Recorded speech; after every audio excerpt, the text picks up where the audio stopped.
The Lone Ranger sold his wardrobe. The Lone Ranger sold his bad dog. Well, you saw him, and you can't hardly know, 'cause times change, I know.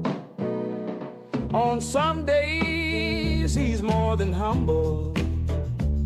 On some days, he's cold and mad, mad as hell. Well, you saw him, and you can't hardly know.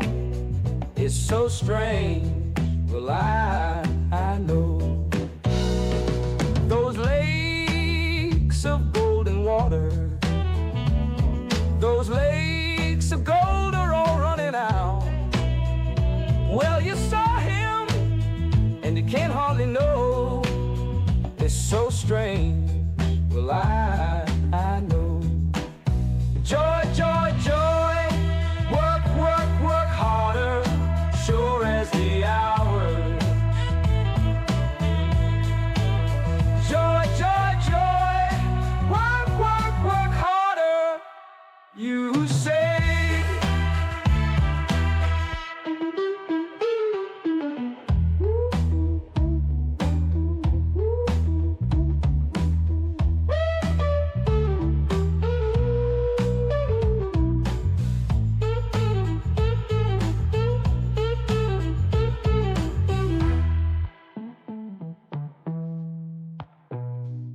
On some days, he's more than humble. On some days, he's cold and mad, mad as hell. Well, you saw him, and you can't hardly know. It's so strange, well, I know. Those lakes of golden water, those lakes of gold are all running out. Well, you saw him, and you can't hardly know. It's so strange, well, I know. Joy, joy, joy, work, work, work harder, sure as the hours.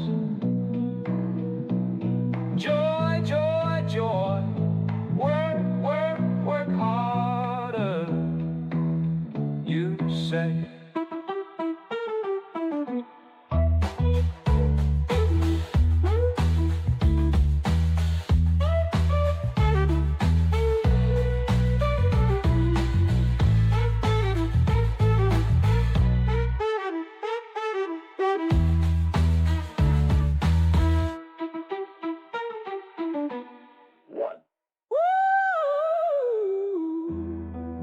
Joy, joy, joy, work, work, work harder, sure as the hour.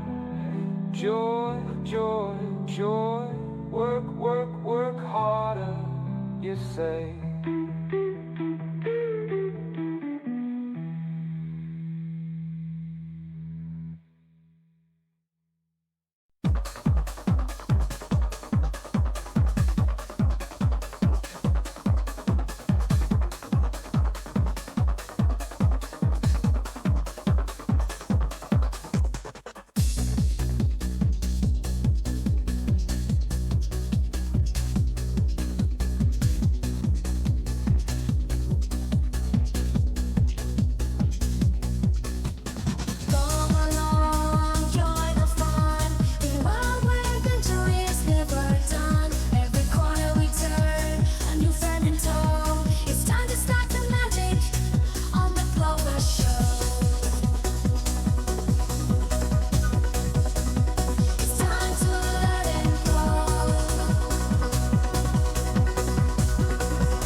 I want it meant to make it.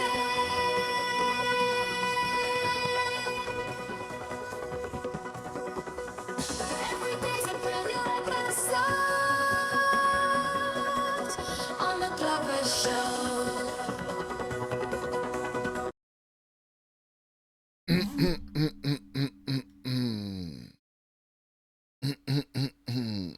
There it is.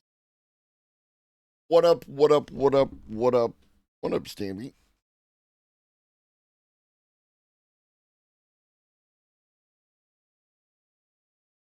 What up, Twitch? What up, Pharaoh? What up, Larry? What up, TJ? I hope you're doing well. What up, old lobster? What up, bots? What up, lurkers? What up, tiny people in my chatterino? It's your boy. It's both your boys. Both you boys. I have not had a chance to play around with 4.5 plus la di da yet. I hope to get to that later today after stream. A little Stampy snack time.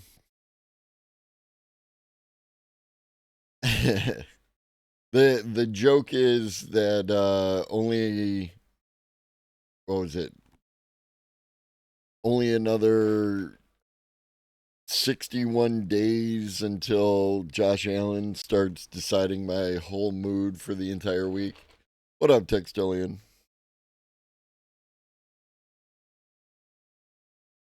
I guess we shall see.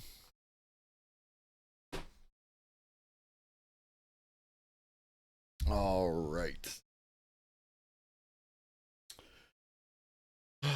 Okay. So, if you happen to miss the conversation we had with A Difficult Truth last night, it is available on the YouTube and in the VODs on Twitch. If you want to get caught up on that.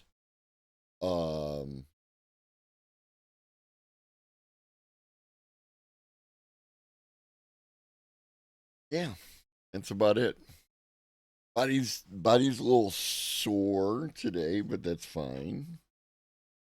It's fine. You know, still gotta knock the dust off.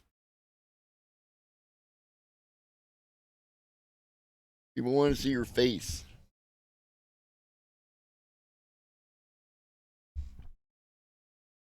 You already got snacked. You have been thoroughly snacked.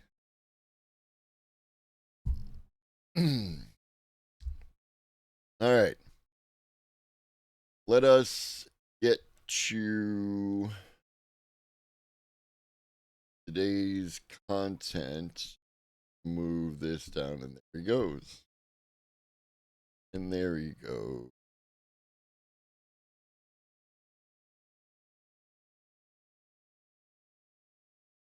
4.5 Plus has a feature having the song influenced by a whole playlist. They won't let you use other people's music for influence, which is hilarious considering how the whole program was created to begin with. True.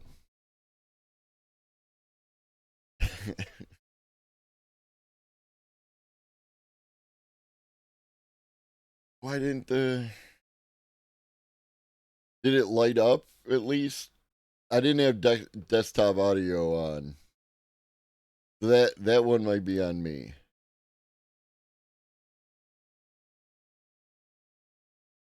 I keep the desktop audio off during the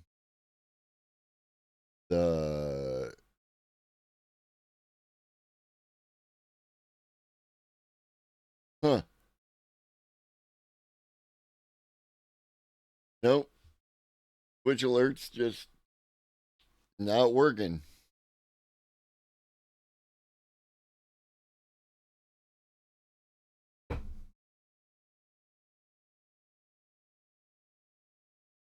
Good job, Twitch.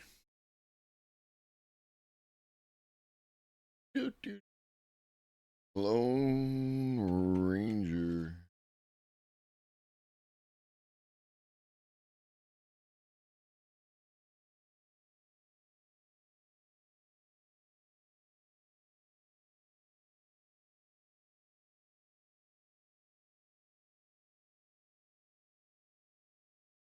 Can you take hats in a dignified and sophisticated manner? Well, that's working. Like a weenie? Okay.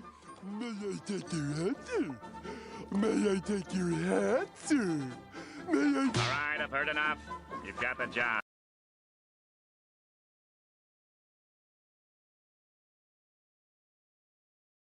You're a Salins person? I've never been a huge fan of the skin-on hot dogs. But I mean, let's be real. If you're eating a hot dog, you know, you're gonna eat the hot dog. Prefer ballpark? Yeah, that's where I'm at as well. All right, content. I think I fixed all the. Let's try. And now it's time to pop up number 7. Oh, that's a butthole. There it is. All right.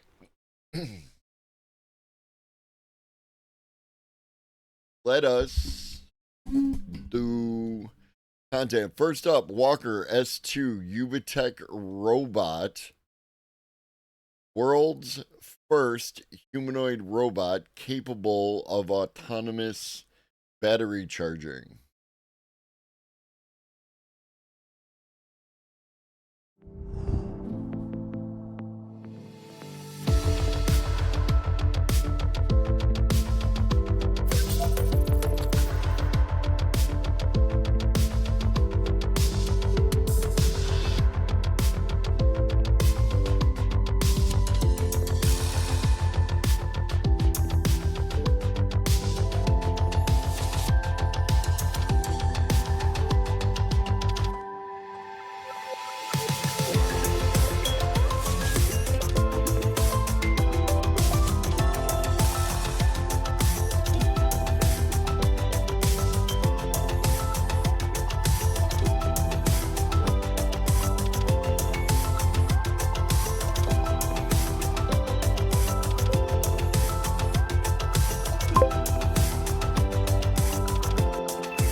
GG's. GG's, humans. The robot can swap its own battery. And it looked like there were two of them stacked on top of each other on the back. So yeah. Yeah. Now what?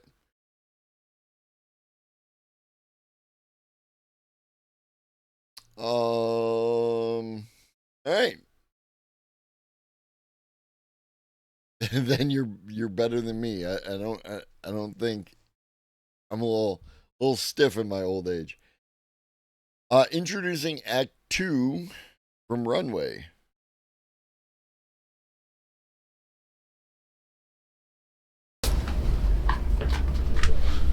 Act 2.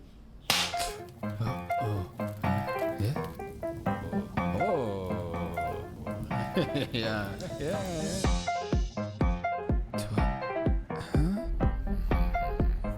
Oh, really? Like, And then These here are my favorite beans. Best brand. What's going on here? And then I get the call from Zog. He was upset. Somebody saw the ship. They put it on the internet. you want more? Wolf? what are you doing? This is football! Wait. Are you actually gonna stop me here? Missed you. Ever so. I heard in the bathroom someone's like screaming, help me. I'm like, oh my god.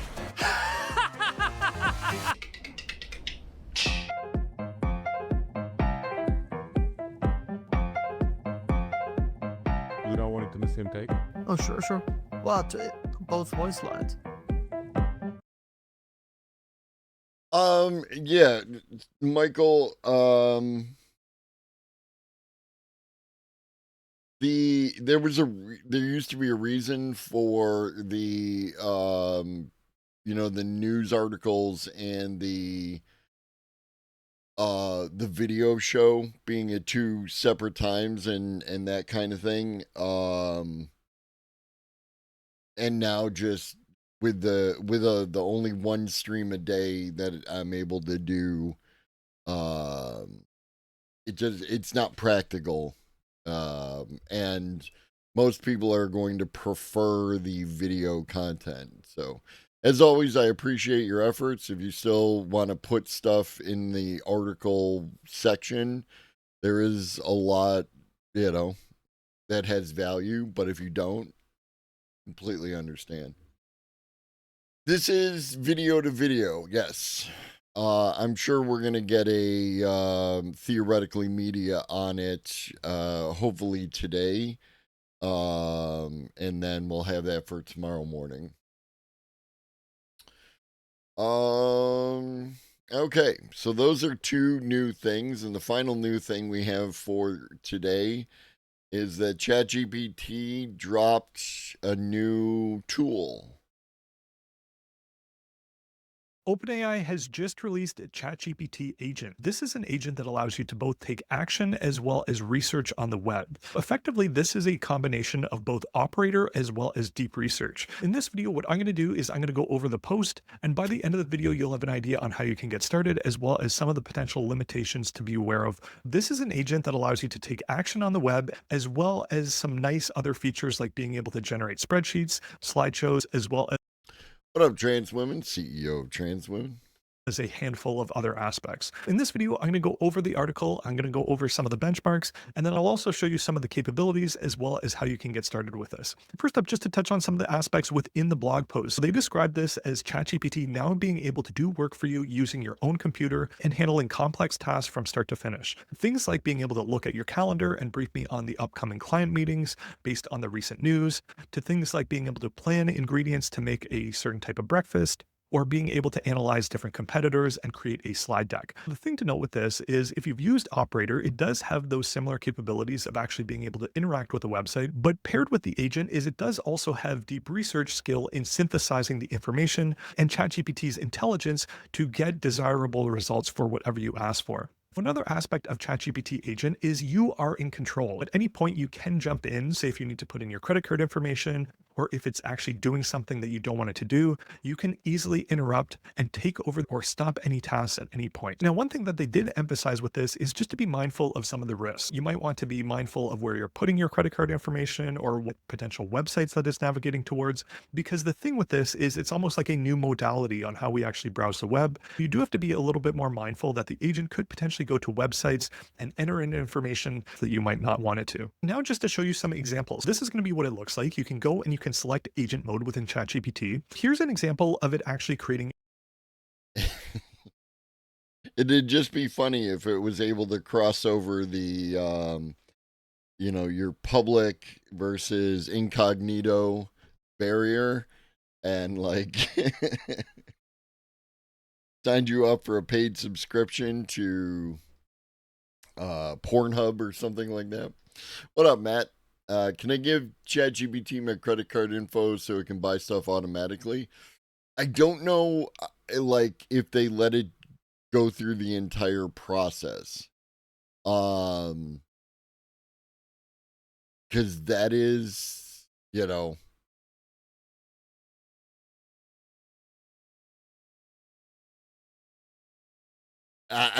opens you up for a lot of liability, right? Like, oh, I didn't mean to purchase that fucking thing. That was your operator automatic agent thingy. A spreadsheet. It does have the ability to search the web, something like a Google search. It can synthesize all of those different page results for you. And the one thing that is nice with it is it does have a really nice visual UI. So it's able to read PDFs, it's able to read different websites. And within all of that, you do see this fluid UI where it will go back and forth between searching and summarizing. So the agent both has a text browser like you see on the screen here, where it's going to be able to search different things or be able to summarize different pages. But if any action needs to occur, like if there are interaction barriers, or if you do need to click on certain things to actually say make a reservation for something, you'll be able to have an interactive browser just like this. And the other thing to note with this is you will be able to see visually the different tools that you give it access to, just like you see here. Another really powerful feature is the ability to generate PowerPoint slides. Similar to the Excel functionality where it can do all of that research, it will be able to output it in a PowerPoint where you're going to be able to have visuals or be able to actually use it as the basis for a PowerPoint presentation for whatever the topic you're searching. Now, in terms of some of the benchmarks, so on humanity's last exam, so ChatGPT agent scores a 41.6. This is an increase over Grok 4 that just came out. What is really interesting with this benchmark is what you'll see within here is we see the different results plotted for O3 with no tools, all the way through to ChatGPT with browsing, the computer, as well as the terminal. This goes without saying, as you equip the LLM with more capabilities like the terminal or being able to browse. I honestly don't know, Matt. How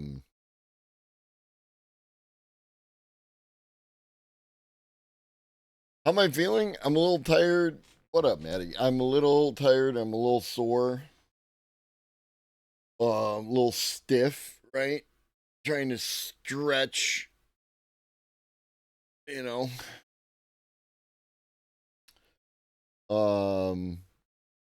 Might have to like I think I'm gonna have to do some work,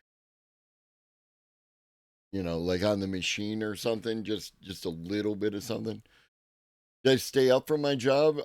No, I don't work Fridays or Saturdays. My schedule is Sunday through Thursday.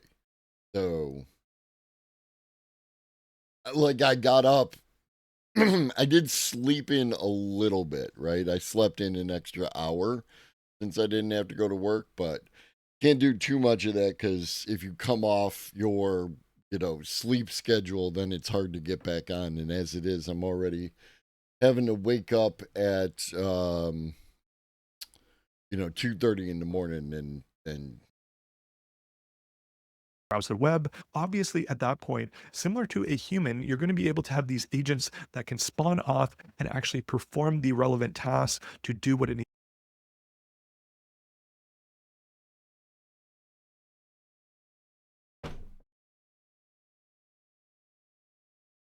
I thought we fixed this, Twitch.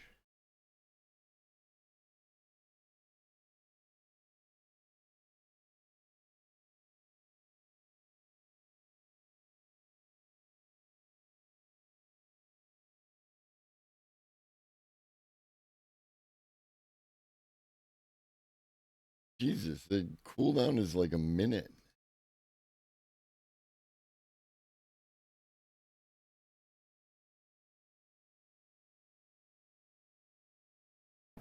Everything is going extremely well. Extremely well.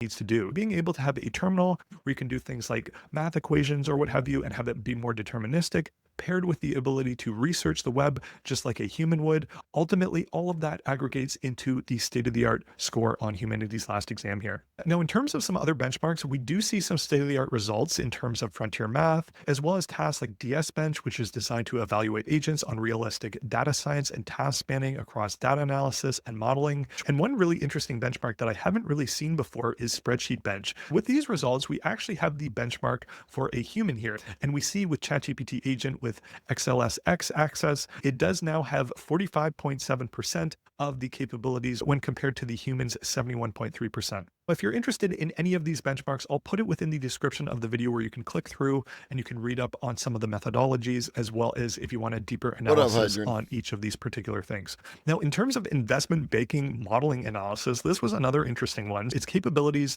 is again increased substantially over O3, which just a number of months ago was the state-of-the-art model. This is just showing you again how quickly things are progressing in the field of AI. For BrowseComp, this is another huge leap from deep research from 55.5% all the way up to 68.9%. And then similar to the Spreadsheet Bench result, we can see on the web arena that the agentic browser use is coming up on human capabilities. Now, another thing that is worth highlighting is you can specify the agent to have different tasks to recur automatically. Let's say you want to have the update of the latest AI news every morning, or have a financial report every Friday on particular stocks that you're interested in, you'll be able to specify the agent to generate all of those things at certain intervals. Now, in terms of availability, it is rolling out to Pro, Plus, and Team members today. Pro users will be getting this by the end of the day, while Plus and Team users will be getting this over the next few days. Now, in terms of rate limits, if you're a Pro member, this is their $200 a month tier. You are going to be able to send 400 messages per month. Alternatively, if you are a Plus tier, their $20 a month tier, you are going to be able to get 40 messages per month for this. Hopefully you found this useful. If you did, please comment, share, and subscribe. Otherwise, until the next one. All right, that wasn't bad. That was a new creator we hadn't watched before. And I thought they did a good job. Kept it nice and tight under 6 minutes. Next up, the analysis of OpenAI agent by Nate. OpenAI's new agent mode is out, and I'm going to tell you all about it. That's actually a good point, Maddie. That's a good point.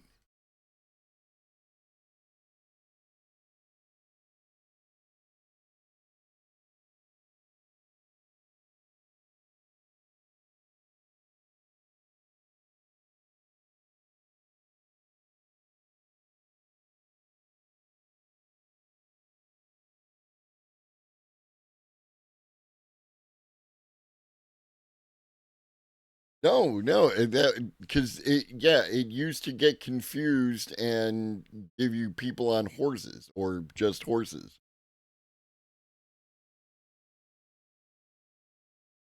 And that's a benchmark we haven't checked. And that is a centaur.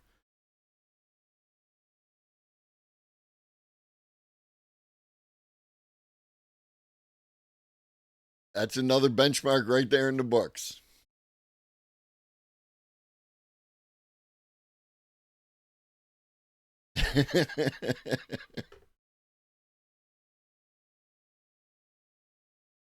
All right, Nate, tell us why. Tell us if it's any good. It is not all it's cracked up to be. And I admit the hype is very high. This is not an easy hype cycle to fulfill. And that's frankly on OpenAI. They have launched with claiming, as usual, number one on lots of things, number one on using tools to tackle humanity's last exam, for example, which I feel like they really need to rename that one. But the problem is this. At the end of the day, what they've built is deep research with arms and legs. And all you get when you get deep research with arms and legs is an overthinking intern. And so you get situations like Wired's run through, where research lead Isa Fulford asked the agent to order a nice custom cupcake batch. This was doable online. It could do it. So deep research with legs and arms went to it and took 58 minutes, 1 hour, with like half a dozen handoffs for login and authentication, etc. I would not hire this intern. It takes 58 minutes to get cupcakes? And you might think that's an isolated use case. We shouldn't be too hard on it. Maybe Wired was just being rough. Look, I will tell you the positives. There are positives. There are reasons they chose to release this. They're a centaur with abs.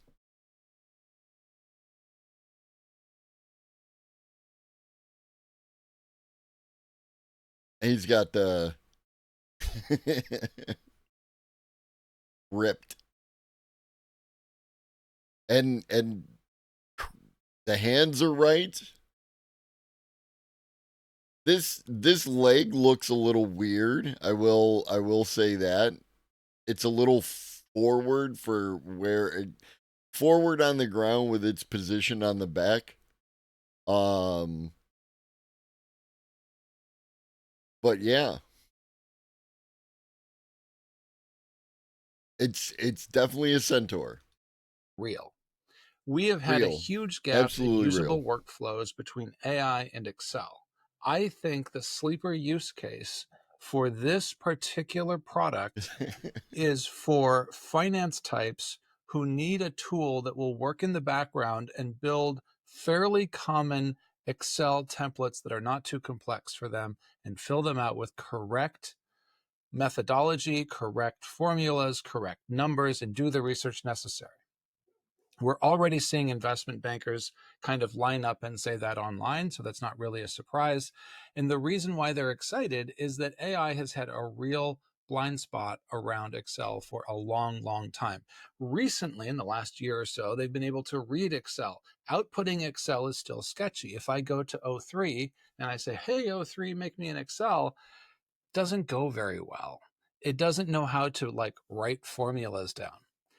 But the problem is this: there is a difference between being able to build a simple 4 or 5 tab spreadsheet with, I don't know, a dozen rows of information, a dozen columns of information on each tab, and being able to tackle the multi-thousand row spreadsheet from hell that keeps most marketing teams going. I've had to maintain that spreadsheet. I know what they're like.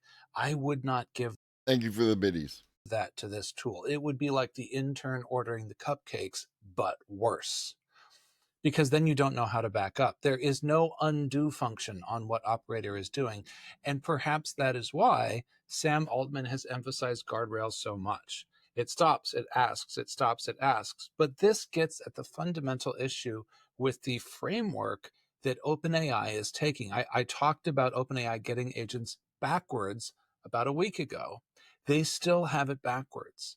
They are still assuming that you will need to supervise the agent. When I get an intern, I do not want to stand over their shoulder all the time. I know they need handholding, but they need to do some autonomous work. That is what other agent modalities like Perplexity's Comet get more correct. It's not that they're perfect, it's that they get it more correct. But OpenAI is really leaning into you need to supervise because they want to constrain. No, I think that in between when you were responding to Nate and Nate now, it's not that because you're correct that this is OpenAI's first publicly available agent. However, it's about comparing that agent to other agents in the agent space. So it's not a comparison of what ChatGPT has done before, but rather it's comparison to what other agents can and do, right? And that's a key distinction. The liability around high stakes actions like purchase. If the thing is going to buy you plane tickets to Japan, they have to know you clicked the button. They do not want to be sued for someone buying JAL tickets on first class to Tokyo, and it was just their operator going rogue. And you might wonder, can operator go rogue? Can this agent mode go rogue? The answer is yes. And Sam Altman himself warned about it. He said, I would not use this for email triage because someone, and he tweeted this on Main, someone could write an email to me. I love when Nate uses modern slang. Makes me so happy. One of us. With a prompt that agent mode would read when it opened the email, and that prompt would hijack agent mode. That is a new form of prompt injection. That is a new form of attack, an email as a prompt injection attack. Well, if we weren't thinking it before, Sam, we're sure thinking it now. Thanks for giving everybody the idea there. He's right. That is absolutely a way you could prompt inject and hack these operator mode agents. And the challenge is, you can do that with other websites too. You can put text at lower contrast that humans are not going to notice that an agent might notice.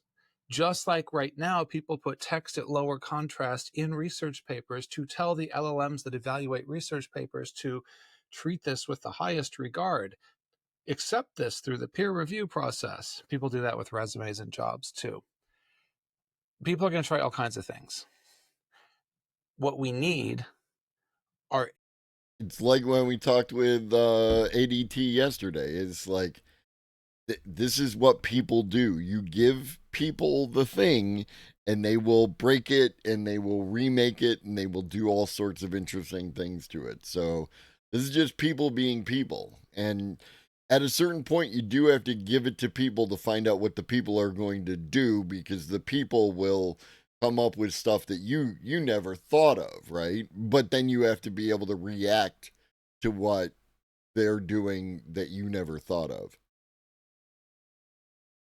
Agents that have discernment and agents that are able to reason when they run into obstacles and autonomously navigate around them.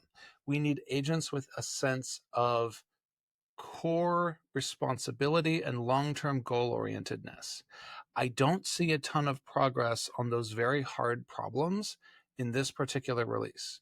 And I'm not saying it's not better. I think Excel is a significant enough skill gain that I would have released it too if I was working on this project. It's a big deal. A lot of the Western world runs on Excel. A lot of the whole world runs on Excel. Let's just be honest.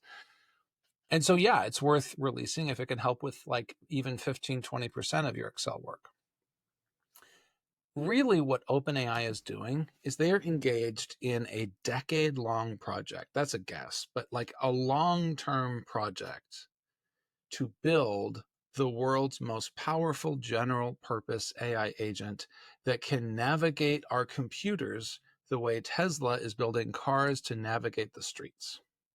To do that, they have to get us to let this agent mode use our computers a lot. They have to get it out in the wild. And Sam again admitted this. He wants to go out and collect data. He's put safeguards up. Yeah, and like it's a question, Larry, of, you know, this is something that the people who worked on that particular scenario obviously figured out. But did the people inventing the new thing, you know, do their due diligence in order to understand that? What up, Ponder Monkey? I mean, define doomed. What is doomed? As best he can, but fundamentally, he wants to see this thing in the wild to collect useful data on where it works and where it doesn't.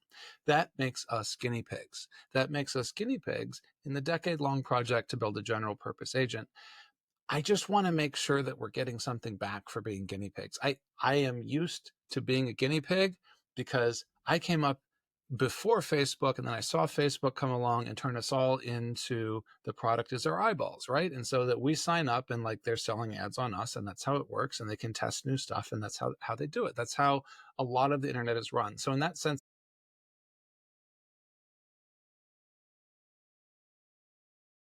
Sorry, 12 Doctor.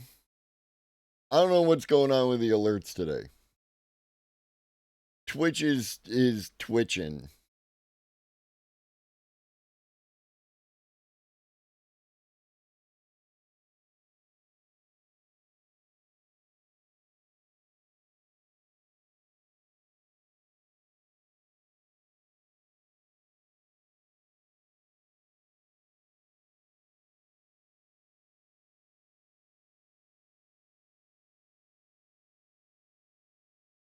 Oh, I hate it here. this isn't new. But what is new is the long-term nature of the project relative. How many times do we have to teach you this lesson, old man? I love the young people.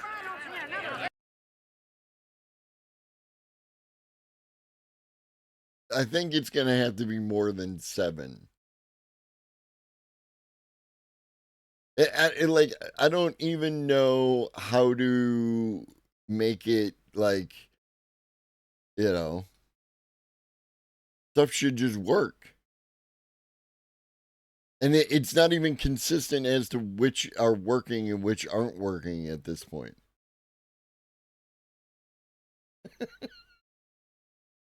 It's the slot machine effect, right? You put in your channel points and you pull the lever, and you may or may not get an alert. Nice job, Twitch. Value we get. When the iPhone was released in 2007, we got a significant piece of value relative to the cost outlay. With this, I don't know if the value is enough if you are operating outside finance. People have shared, I think Dan Schipper, who's a great guy, has shared that he used agent. I mean, Jesus, man, but also yes, but also damn.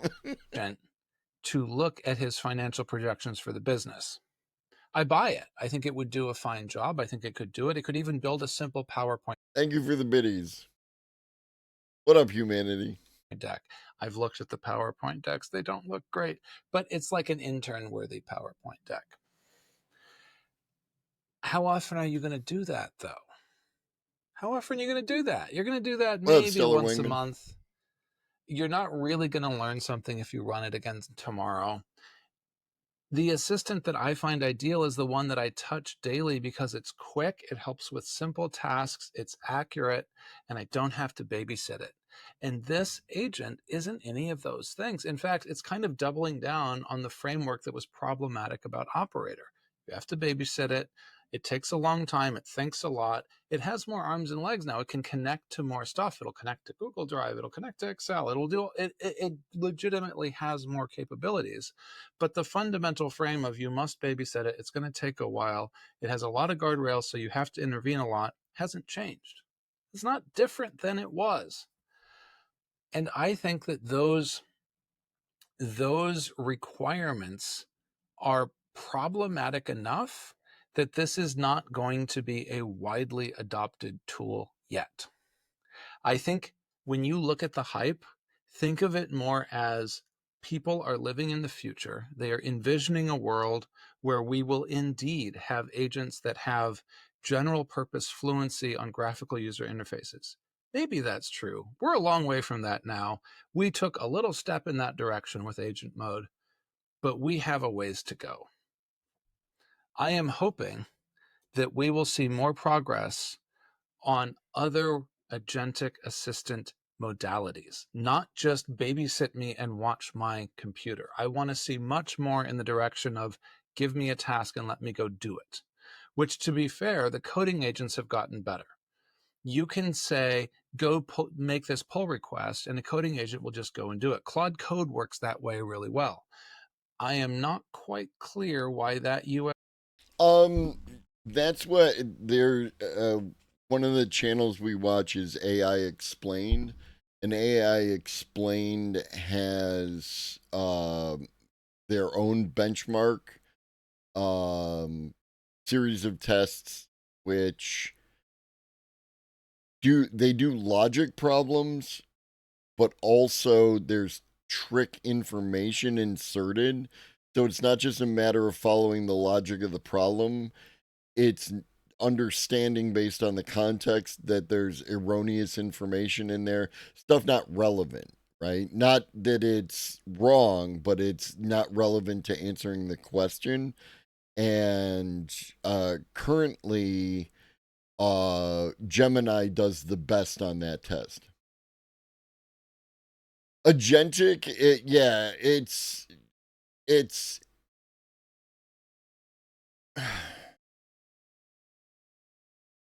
this is one of those, they're, using language to, hype up their thing.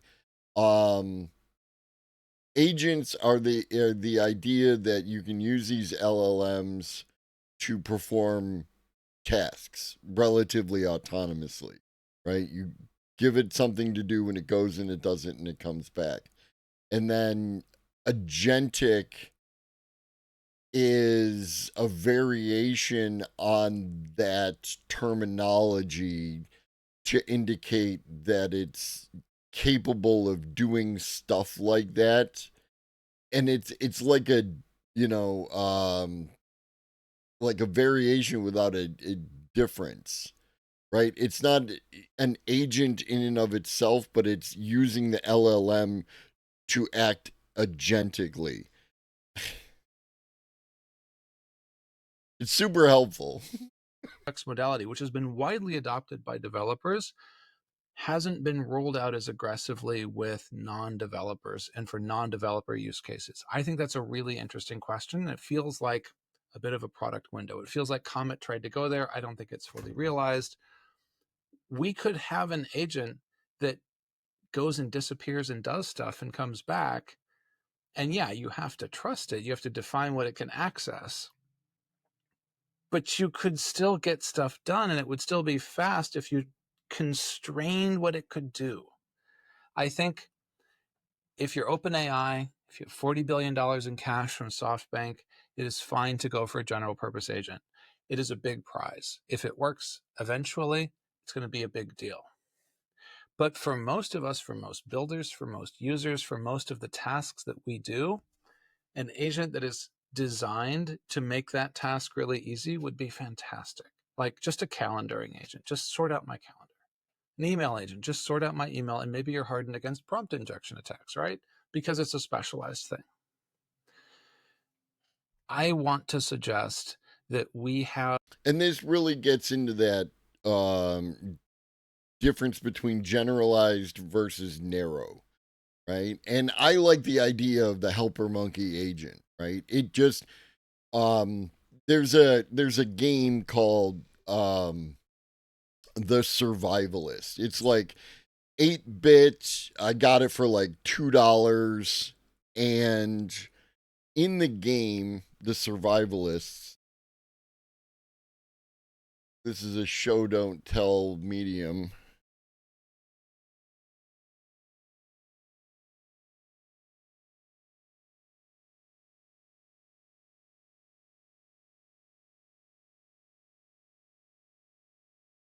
Hey everybody, welcome to Sup. This is Ash from Drummer Rick, Rice, and Jasmine. Hello! A bunch of palm leaves. Just went ahead and put it down. Oh, there's one. Please be able to perform at... So you can find monkeys, right, in the game. And you can tell the monkey to do a task, right? Like, watch me. And then you go and you do something. And it'll go and it'll just repeat that task. That kind of agent can be super helpful, right? Just do this one thing and I can walk you through it one time and just do that, right? And like in the game, it's cool. And then, you know, I'll gather up all my monkeys and give them weapons to help me. And we all gang up. It's a great game, especially you can get it off Steam on sale. As I said, I got it for like, it was like $2.50. It's well worth it. It's little crafter, little survival. There's bad guys. You know, the Minecraft sleep till dawn kind of mechanics are in there. It's fun and it's cute. Of our high beams on as a community. We are looking way down the road on agents, and it would be more productive if we spent some of our investment effort on stuff that's a little bit closer in and able to give us some tangible value today. So that's my honest take on agent mode. Is it a step forward? Yes. Is it useful? Yes. Is it useful specifically for finance? Yeah, that's probably why they released it. I wasn't talking about Civilization anything. I heard that Civilization something was free somewhere. Yes, Pharaoh said it's free on Epic Games. And Civ 6 is definitely worth it, right? Like, it's, if you're into that kind of game, Civ 6 is a good game. I'm not sure if I have that on this account, but I wouldn't play it. I don't play the games I have enough. You know how annoying it is to look at like the games and it's like, oh, that's on sale. That's a really good price. I won't play it. I'm just not adding anything to it. But free, ain't nothing wrong with free. Is it enough that we are going to be using it regularly, broadly, across our entire community? No, it's not. That's not going to happen. And it's just, It's not constructed to be that way, given the kinds of design choices they've made. So, all right. So I want to take a break from this for a moment to touch on two things. What up, Ben?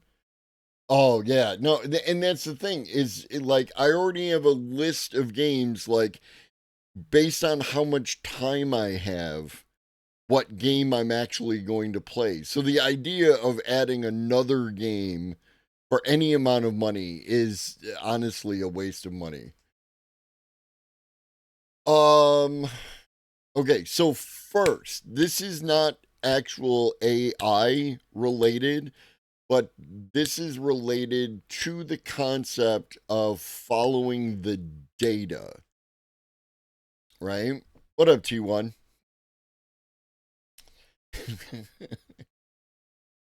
Well, that's unfortunate. Yeah, the Survivalist it's a fun little game, and it is the kind of game that you can play as much time as you want. So, following the data, and also talking about how to cater your algorithm so that you don't get garbage, but you actually get good content. This is Dr. What's his name? Dr. Idz, IDZ. He makes a lot of these little shorts talking about health people on the internet. This is a Diet Coke. It contains aspartame. And when you drink aspartame, your body turns it into methanol, which can make you blind. Aspartic acid, which can fuel cancer cells, and phenylalanine, which can give some people seizures. Now, that's pretty terrifying. But if you drank just one glass of tomato juice, you would get 6 times as much methanol as 1 can of Coke. And if you had just one portion of beef, you would get 16 times as much phenylalanine as 1 can of Coke. And if you had just one egg, you would get more aspartic acid than 34 cans of Coke.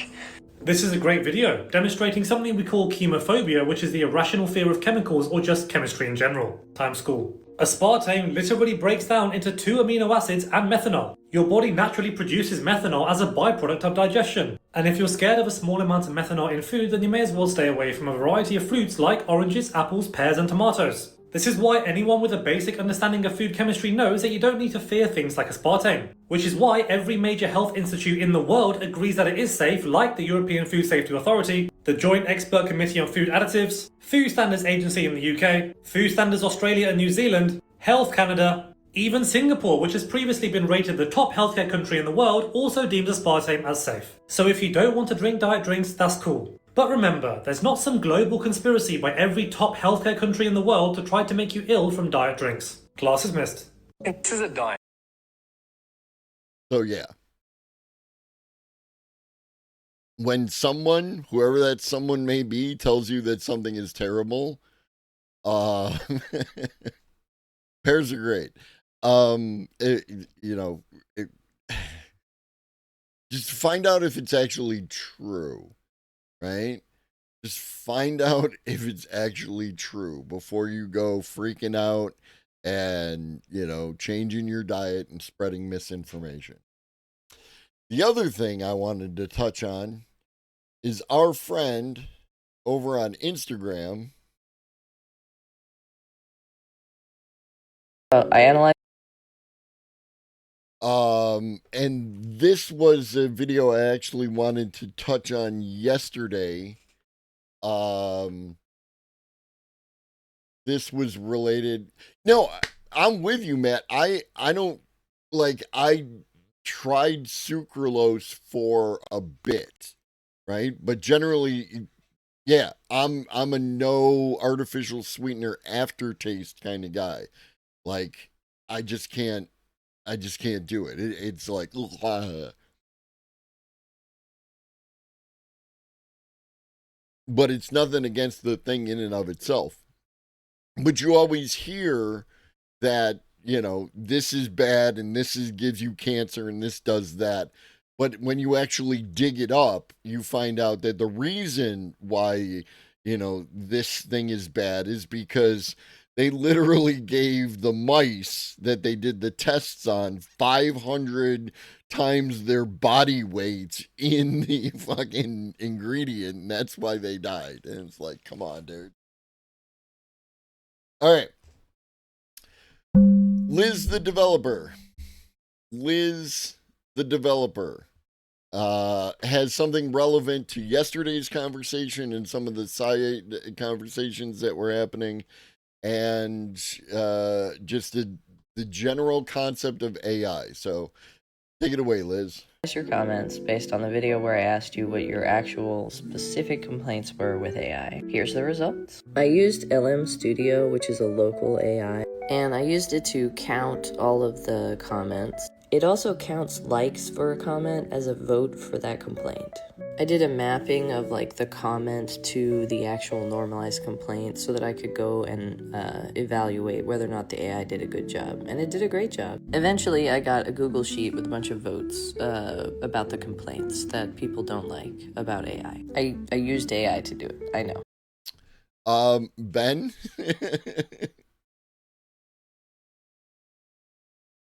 I'm gonna give you the link because if you go to my man's channel, he actually addresses that exact concern, and it is in fact not a thing that exists. And he talks about a meta-analysis of a bunch of different studies. That's actually not a thing. That probably upsets people, but I did it on my local computer, so a lot of people's complaints don't apply to that use. We got on a live stream, me, CJ, Axiom, and Comrade. So right here, these are the votes, right? And the top thing here, 562 votes for the environmental cost of AI is spiraling out of control, right? So let's see what Liz did. Workwear, and we talked about the environmental cost being that was the highest voted thing. We debunked the use of AI, like this is one chat, this is one TikTok video, and then like this is a single burger, and this is using AI every single day for an entire year. Also, efficiency is improved. You can find all the sources here. I think we're gonna talk next about this one. Seems like everybody wants to talk about it. This one is a criticism of capitalism, which is fine. Down with capitalism. This one's largely been addressed by a number of models, especially the one that I used to analyze your comments. And so is this one. QWQ was trained by the communists, so, yeah.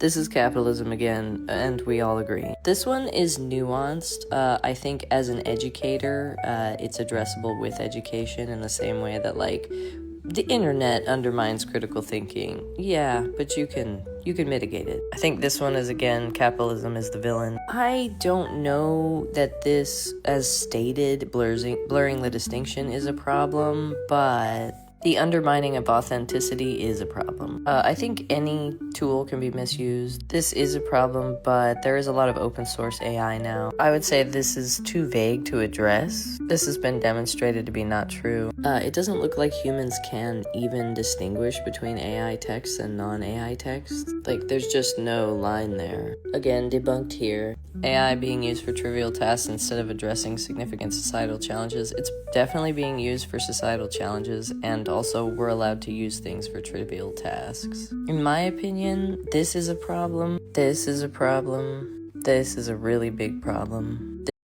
So, are there problems? Yes. Are the problems the one that most often people point to? No. Right? The data just doesn't support it.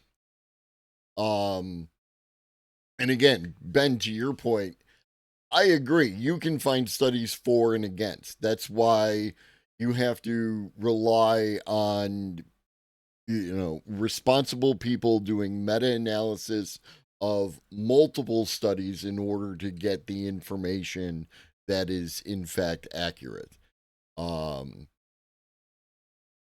And also, it improves your algorithm, right? People who can back up what they're saying with, like, not only here's a study, but here's a meta-analysis of study. Like one of the ones that they talked about, it might have even been the one related to the insulin, was like the sample size across the meta-analysis ends up being 1.3 million people. And 1.3 million people is a good sample size, right? Like that actually is some data that you can work with, unlike, a study, big crime buddies, of 54 people from Boston that dwindled down to 18 people by the end of the study, that everyone and their grandmother is quoting, saying that it's, that use of AI causes you to be, to lose, your critical thinking skills. So again, follow people who know what they're talking about. One of the people is Liz, the developer, Dr. Ids, other people. And what happens is once you start talking or watching videos from people like this, you'll get fed more videos from people like this, right?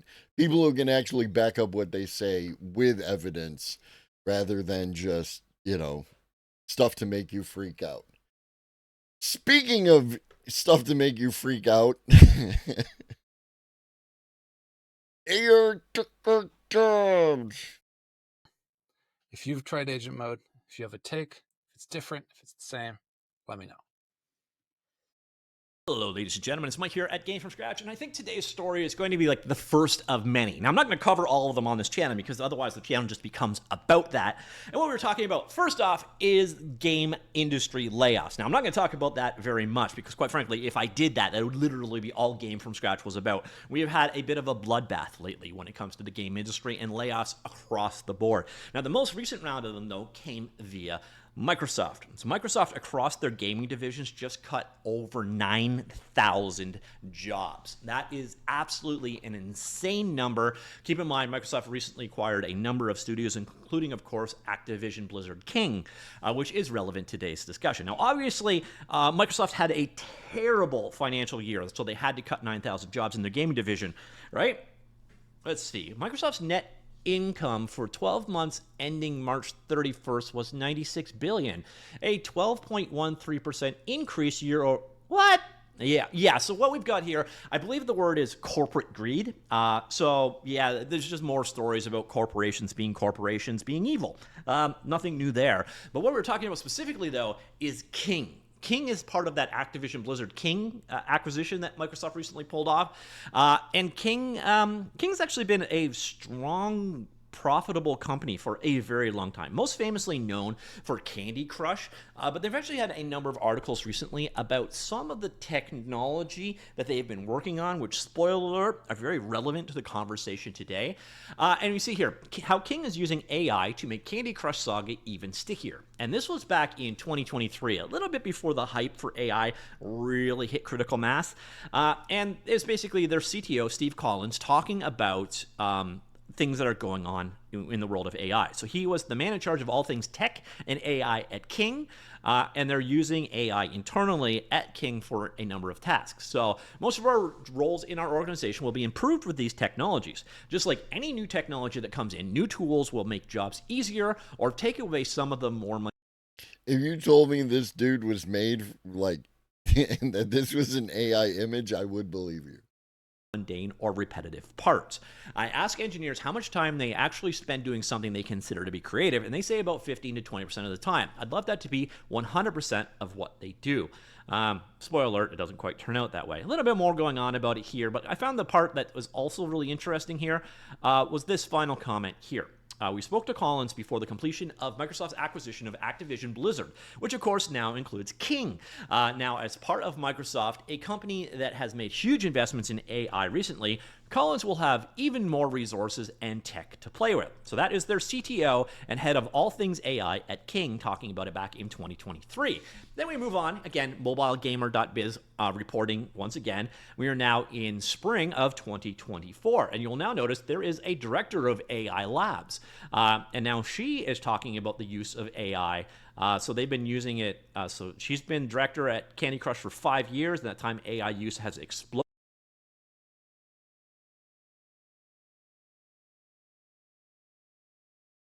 That's an old school toy.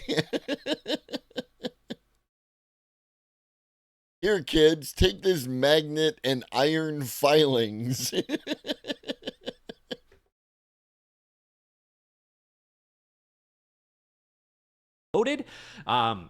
And she gave a talk at GDC about how Candy Crush Saga Maker is using it for automating level management. Spoiler alert, that's very relevant in just a second. But some insights here. Before we release a level, we let the bots play with that level, and we get insights. Are there any shuffles? What up, Peter? How difficult was this level? Are there any more metrics that give designers an insight into the gameplay? We run thousands of times so we have good accuracy. Then the designers decide if that is an intended experience that they want, yes or no. And they go back and refine the level. We have also built a tool on top of this, playtesting, that does automatic tweaking by the AI. But again, the tweaking is an assistive tool where the designer determines the criteria for what is a good tweak or refinement for each level. It is an assistive tool, right? Bueller? Consider it like Copilot for coding, but this is for Copilot for designing. Spoiler alert, the Copilot kind of graduates in this story and becomes just Pilot. So they say the more that King designers, so this is the ominous part, says the more that King designers use their AI Copilot, the better the tech gets, and could lead to the kind of prompt-based approach at some point in the future. If we go a few steps ahead in the future, a designer can say, I want this type of experience, this type of level. And that this is an initial sketch of the level. Then we iterate on that. We do play testing. We score under the hood and come up with some suggestions for the designer. The designer can spend time on refining the experience. But they are careful not to let it run amok. There's a process of resolving instances where the AI suggests something the designer wants to overrule. If we say, here's the tweak, this is the best one to make, designers can explain the reason why this is not what they want to release by designers annotating. Today you did miss some stuff. We covered a robot that's capable of swapping out its own battery, a new video-to-video feature from Runway, and ChatGPT agent from two different perspectives. Also, Dr. Ids, who does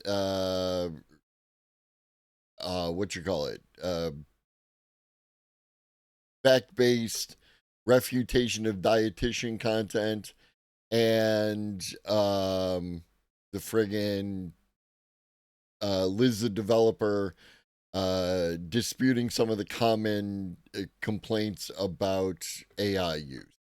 And now we're talking about AI took their jobs. And saying this is a good example or this is a bad example, the system is automatically updated, and over time it learns by itself. Yeah, so basically their level designers have been training this AI for a couple of years now. So that is kind of where we start off. This was, again, 2024 article, following up on the 2023 article about AI at King. And now we've had Microsoft layoffs, and now the story comes back again. Once again, mobilegamer.biz reporting here. This is July 14th after the layoffs at King, and again, across Microsoft in general. And what do we got going on now? Well, multiple sources giving us an insight into what happened at Candy Crush maker King as it prepares to cut 200 staff. And the most relevant part of this story, and why I just read those last two, is this first bullet point. Many of the staff cut will effectively be replaced by the AI tools they built and trained. This is going to happen more and more and more and more. And if you're at one of these companies that right now you're like, no, this is to assist you. Assistive tools. This is just an assistive tool. Essentially, eventually, if the training goes well, it's a replacement. Just let yourself be aware of that. So that's why we've got the thumbnail. They took our jobs, back to the whole South Park thing. It's just, in this case, it's AI that's doing it, not otherwise. Now, it also sounds like King is just a horrible place to work, at least as it's being depicted here. So they've got more going on. The Farm Saga Heroes in London is being cut in half, that team. About 50 people leaving, including key leadership. One staffer claims employees are being targeted for expressing dissatisfaction internally. Basically, morale is already in the gutter, and I can probably explain why in just a second. And that it's going to do a new... When I worked for, there used to be a product, I can't imagine it still exists. And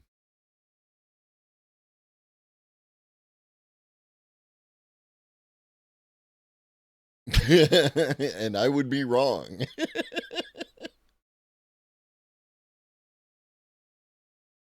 Holy shit.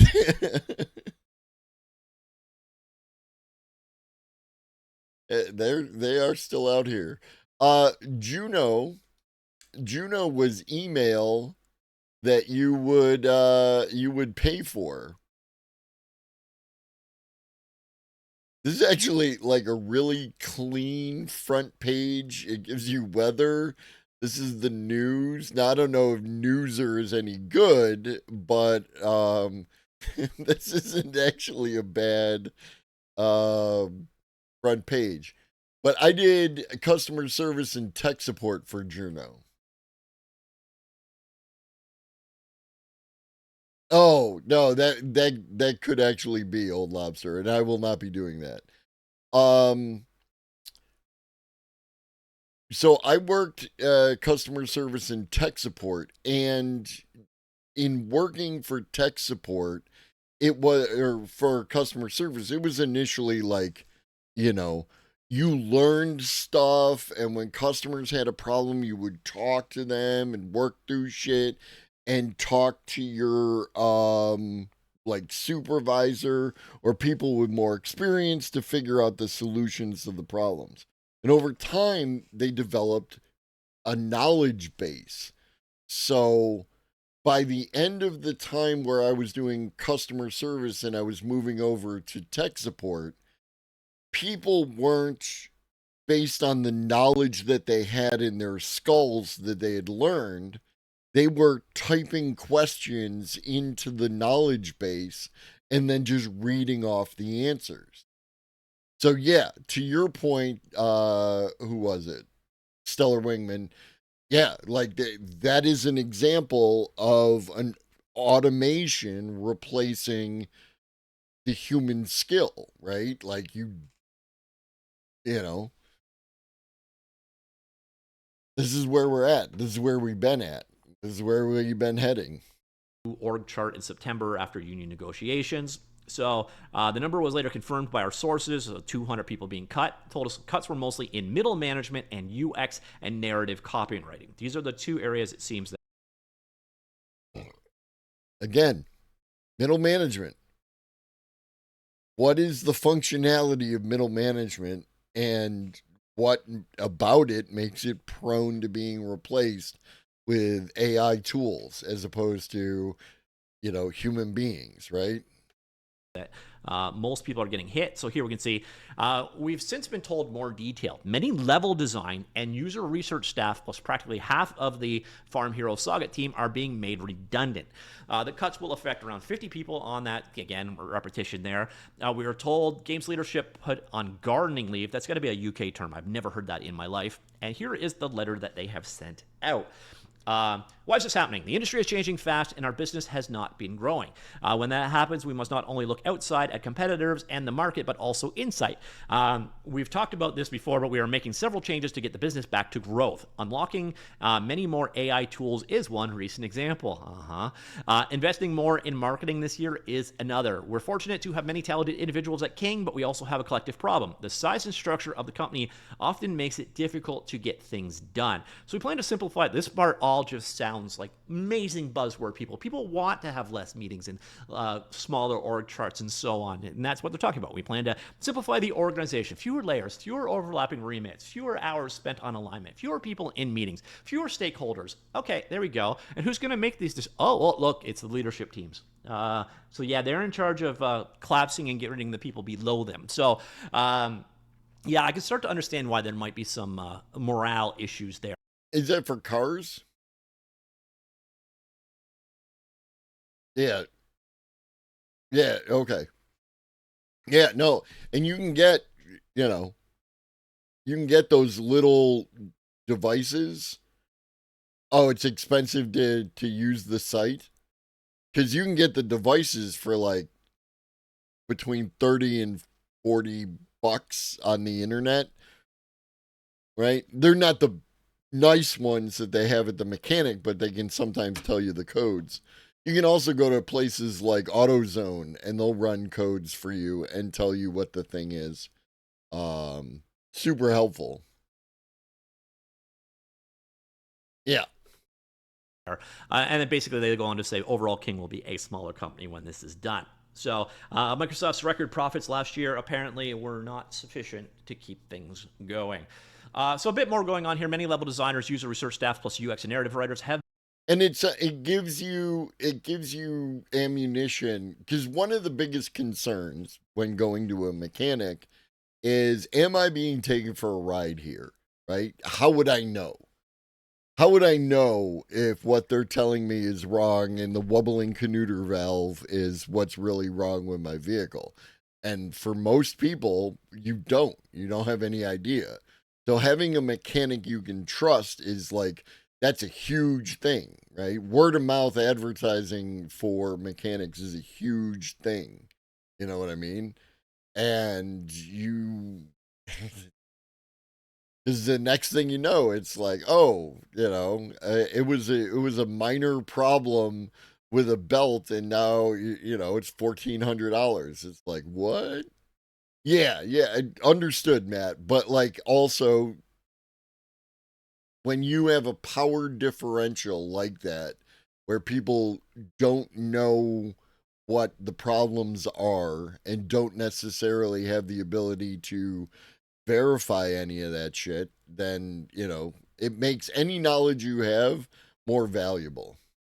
Been told they were at risk, and particularly the staff has spent the last few years building and training AI tools to do their jobs. They are now effectively being replaced, says sources. Most of the level design has been wiped, which is crazy since they have spent months building tools to craft levels quicker. Now those tools are basically replacing the teams. Similarly, the copywriting team is completely removing people since we now have AI tools that those individuals have been creating. So, yeah. And then the fact that AI tools are replacing people is absolutely disgusting, but it is all about efficiency and profits, even though the company is doing great overall. If we're introducing more feedback loops, then it's crazy to remove the developers themselves. We need more hands and less leadership. So we seem to have a bit of a mismatch. This is from the staff perspective of, we're too bloated at the top, and then we got these people basically saying we need to have a smaller org, and we'll let the bloated layer at the top make the decisions. So that's where we're at, and part of why morale might be actually awful at King is they're literally referred to as candy. Oh, I would quit on the spot. Not really much more said there. Basically, they sent this Slack letter out to everybody that didn't get fired. Those are always wonderful. It's like, if you make it to the end of the day, hey, you're one of the safe ones. So, again, it's a... Yeah. If I was ever... I was ever in a job and I was referred to as candy, I'm out, dude. Deuces. Another one of those stories about mass layoffs going on.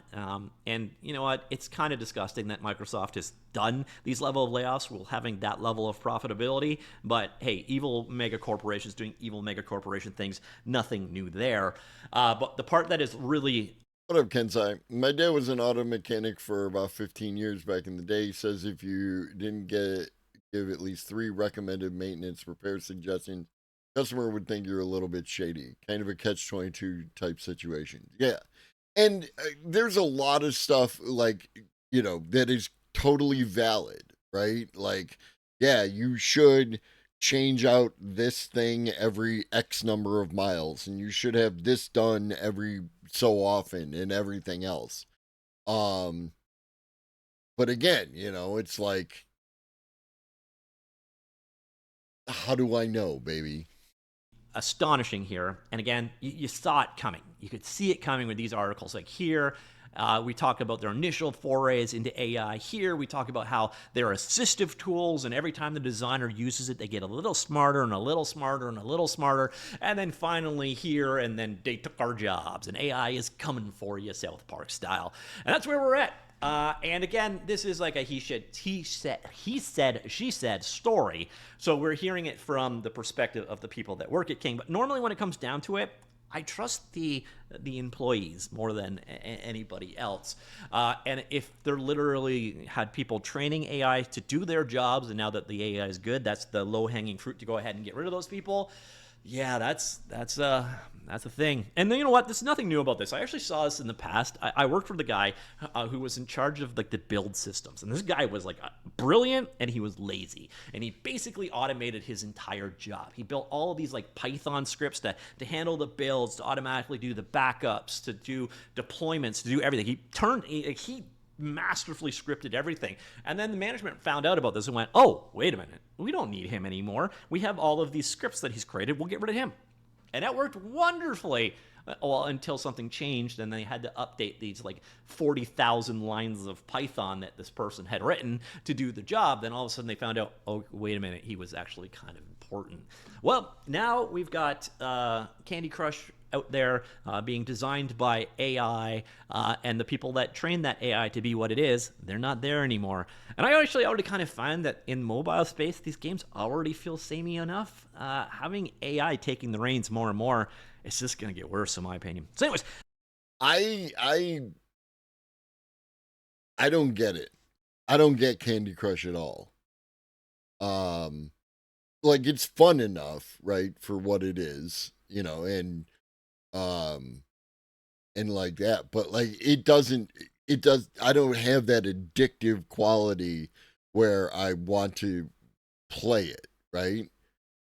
You know, like the like I played some Candy Crush at one point in time, and then I stopped, and then James, like, what, 6 months ago or whatever, had a sponsorship. So I played for James, and then as soon as the sponsorship was over, it was just gone. Like, it doesn't grab me, and it's just, I don't know. It's not far off Tetris. On one hand, Cosmic, I would say yeah, right? Like, to an extent, I understand. But to another extent, it's just, it's like, I really feel the mindless repetition of it all. You know, and I feel like I can smell the gamification of when I feel like the level is in fact designed to fuck me over, so that I will give them a couple bucks in order to get past it, kind of thing. And then and again, maybe that's me and people like me who are aware of the things and paying attention to those details, but I can feel it, and it's just like, nah, brah, I ain't the one, man. that is the story. It's a direct canary in a coal mine story. Dr. Mario. Dr. Mario game is developers basically working on these AI tools to help assist them, getting them to the point where they were working very well, having some perceived financial difficulty, even though Microsoft are making record profits, layoffs, and the people that trained AI, well, they're the first to go. Let me know what you think. Comments down below. I will talk to you all later. Goodbye.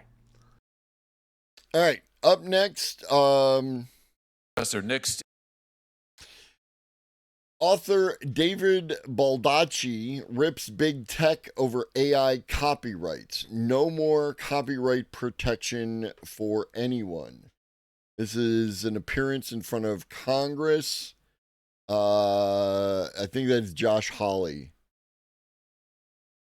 Is Mr. David Baldacci. Mr. Baldacci is one of the best-selling authors in America. I don't know how many books. I have no idea who David Baldacci is, which doesn't mean anything. He could be one of the best-selling authors in America. What has David Baldacci written?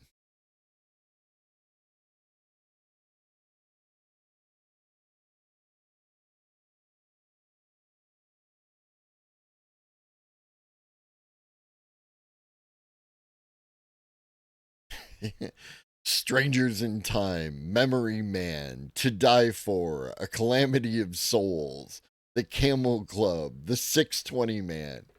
Okay. Okay. He's an attorney. Oh, so he suspense novels and legal thrillers. Who's that guy? Who wrote all those books that got turned into movies back in the day?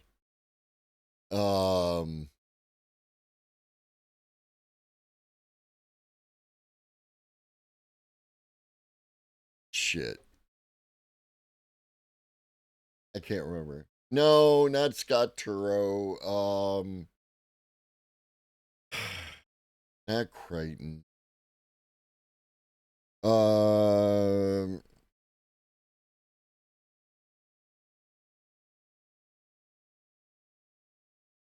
Fuck.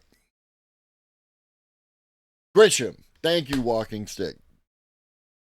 Grisham. John Grisham. Right? That's what this feels like. He's another John Grisham type. Books he's had as the #1 New York Times bestsellers. I bet. I was trying to figure out, like, I was going to do a whole thing where I went, like, through an actor, like Tom Cruise, because I'm pretty sure Tom Cruise was in one of those, and, like, you know, Tom Cruise legal thriller, and then try to. So thank you, Walking Stick. You saved me a bunch of effort. He knows. Maybe he'll tell us. I know. I've read his books. I'm delighted to have him here today. He's going to tell us about AI's impact on authors. I don't Welcome, believe Mr. you. Baldacci. Thank you. It's a lot. #1 bestseller. I'll leave it at that. Chairman Hawley, Ranking Member Durbin, members of the subcommittee. 119 years ago, Mark Twain traveled to D.C. and appeared before a congressional committee to advocate on behalf of stronger copyright laws. He was the most pirated author of his day. I'm pirated all over the world as well. I get why that upset him. He thought creative arts was the lifeblood of this country, and I agree with him. That was the first time at that hearing that he wore his signature white suit publicly. And he did so because he thought it represented purity of thought and spirit. I don't own a white suit. And even if I did, I don't think my wife would have let me wear it today. So you just get blue. Twain once said that travel is fatal to prejudice, meaning if you meet people where they live, you find out they're just like you. I had no chance to leave the segregated world of Richmond, Virginia when I was growing up, but I visited the library every week, and I liked to drink through books. I traveled the world without a plane ticket or a passport. And born from my love of reading came my desire to be a writer. Yeah, and there's a bunch of gamification of that best-selling author system, right? Because a lot of it has to do with sales. Just go to your local big box store, right? Like if I go to BJ's, they have a section for books, and there's like stacks of friggin' Ted Cruz wrote some friggin' novel, and some other political dipshit, and just because they buy, some entity will buy a whole bunch of the books, which gets you to that point where it's best-selling author, and then you can stick the sticker on it, and then the books end up in bargain basement prices. So, not to say that Baldacci is one of those people, right? he could be a fine author. A lot of people could actually like his works. I don't want to take anything away from him, not knowing anything about him, but let's be real. Ted Cruz's books should just not exist. They're a complete waste of time. I worked away for decades and getting rejected over and over, but I kept going, honing my craft, remaining disciplined, taking the rejections head on, and using them as motivation. And finally, I was successful. And after 60 novels under my belt, I worked just as hard as I ever have. It's the American way. You work hard, you play fair, you stay the course, and you'll make it.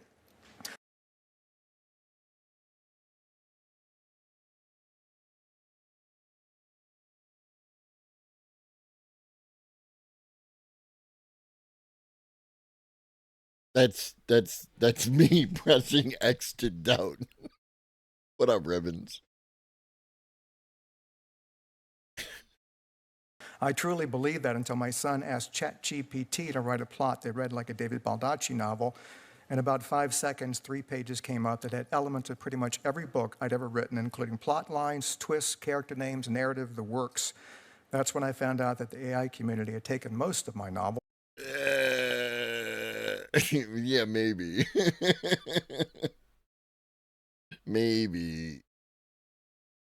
Without permission and fed them into the machine learning system. I truly felt like someone had backed up a truck to my imagination and stolen everything I'd ever created.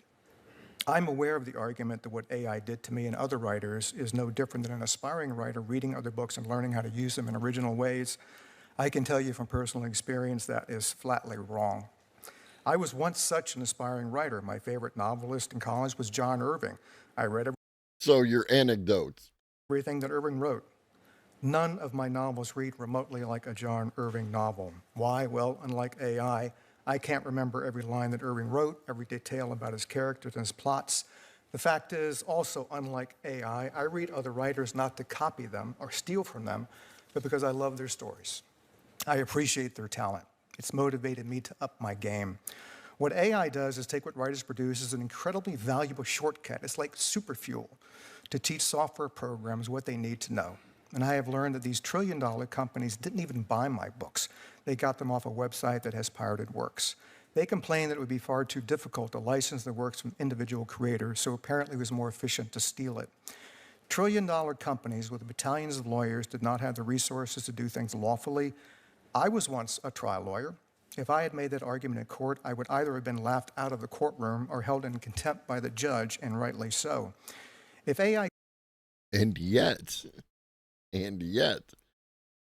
two different judges in two different cases involving AI training both ruled that AI training on copyright is fair use. So,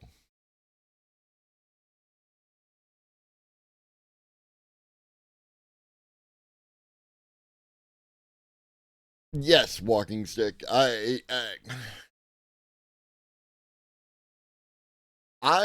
have a great deal, like, beyond the idea of AI, taking the whole concept of AI and setting it off to the side for a second.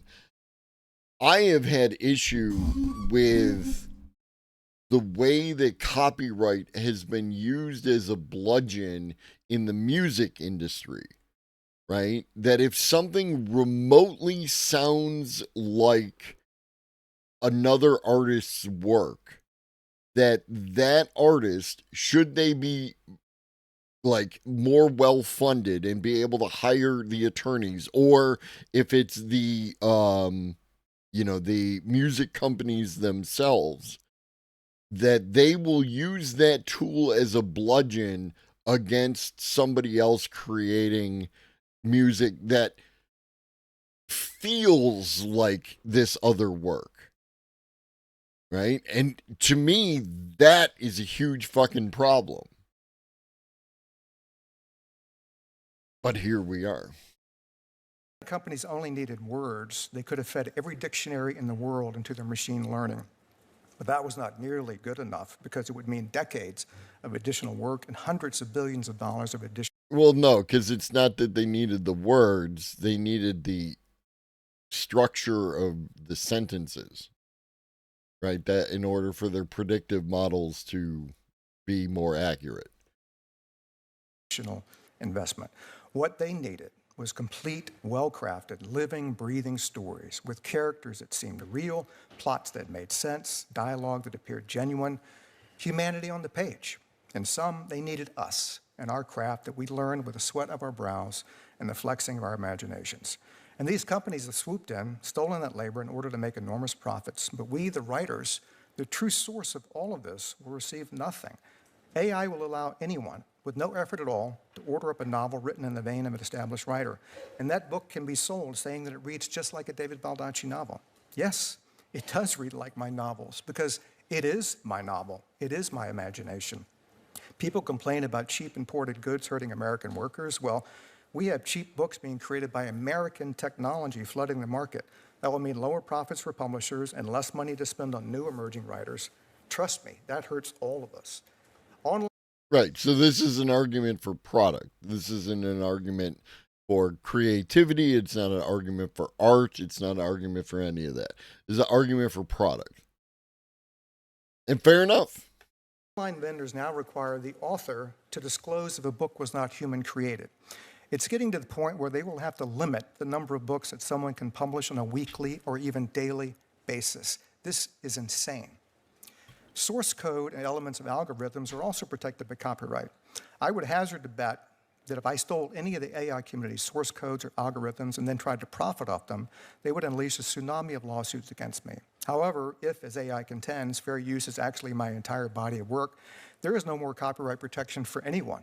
I'm sure AI believes that their IP should be fully protected against entry. AI doesn't believe anything, and he's doing the conflation thing, which really irritates the shit out of me.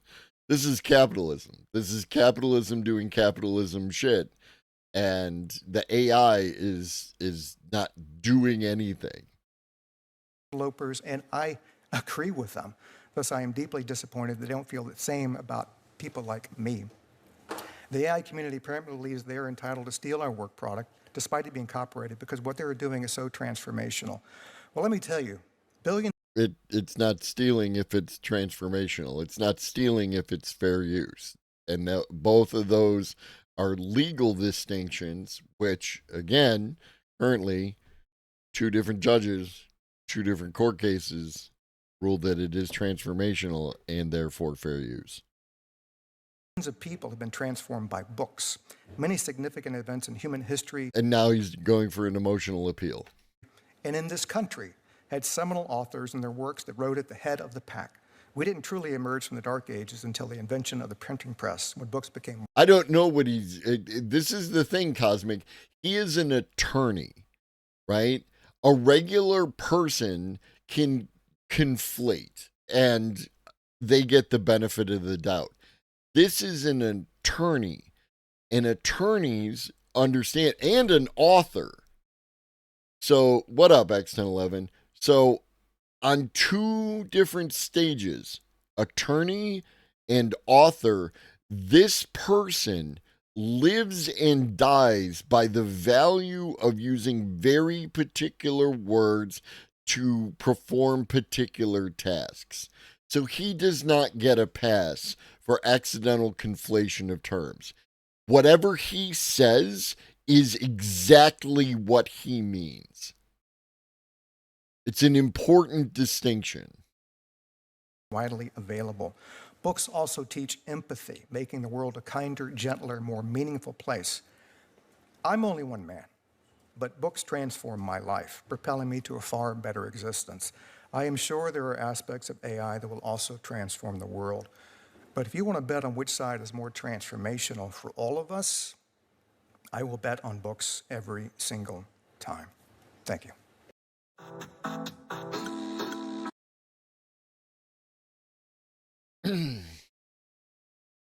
All right, I don't know exactly what this next piece is. True,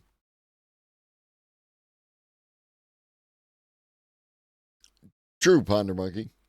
I know who Peter Zihan is, only because a friend of mine watches his content. He's like an economist type dude. And he apparently says the AI revolution will not happen. Right? And this is from Team Futurism with 476 subscribers. So I do reserve the right to bail out at any point in time, but it's only 15 minutes. It's not the cold words on a page. It's our interaction with what those words invoke. Okay? None of that has any bearing on what I just said. David Baldacci knows exactly what he was saying, how he was saying it, what intent it was intended to create, all that. He doesn't get a pass. He just doesn't. Don't give him a pass. He's a professional wordsmith in two different environments, as an attorney and as an author. You can't treat him the same way that you would treat just a regular person.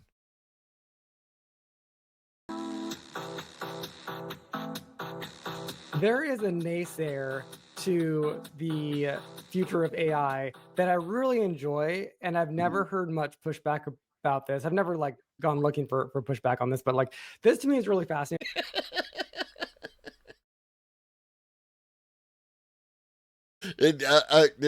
Peter, top 10 for honesty, right there. I haven't heard any pushback on this. I haven't gone looking for any pushback on this. And I want to play this video of this guy Peter Zion, and I want to get your take on what you think about. Oh, it's pronounced Zion? I just met you. This is crazy. Here's my number. Call me maybe. Yeah, this background Arun has, different Arun, not Arun Ano, who is an amazing creator on this channel and everyone should follow. Oh, you're good, Ben. But this background here just screams what is it? Shit. This is a setup and no payoff. Graphic design is my passion, right? And I get what's going on here. This is the two sides of the thing. I just met you. This is crazy. Here's my number.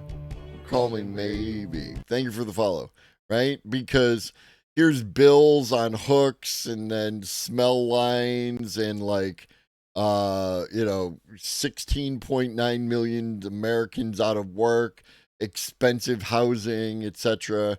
And over here we have utopian future, UBI, robots helping people, help communities self-improve.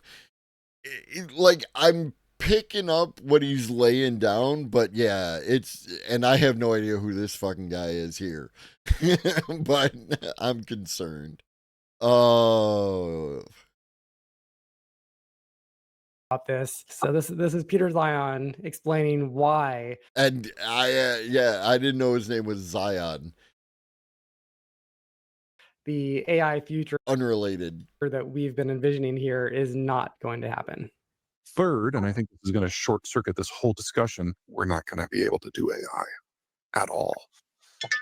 The chips that are necessary to do artificial intelligence are all under 7 nanometers, and the ones that show the most promise are under 3 nanometers. Any chip that is under 10 has a supply chain that is the most sophisticated and oh, okay. So his argument is just that we can't do the chipsets.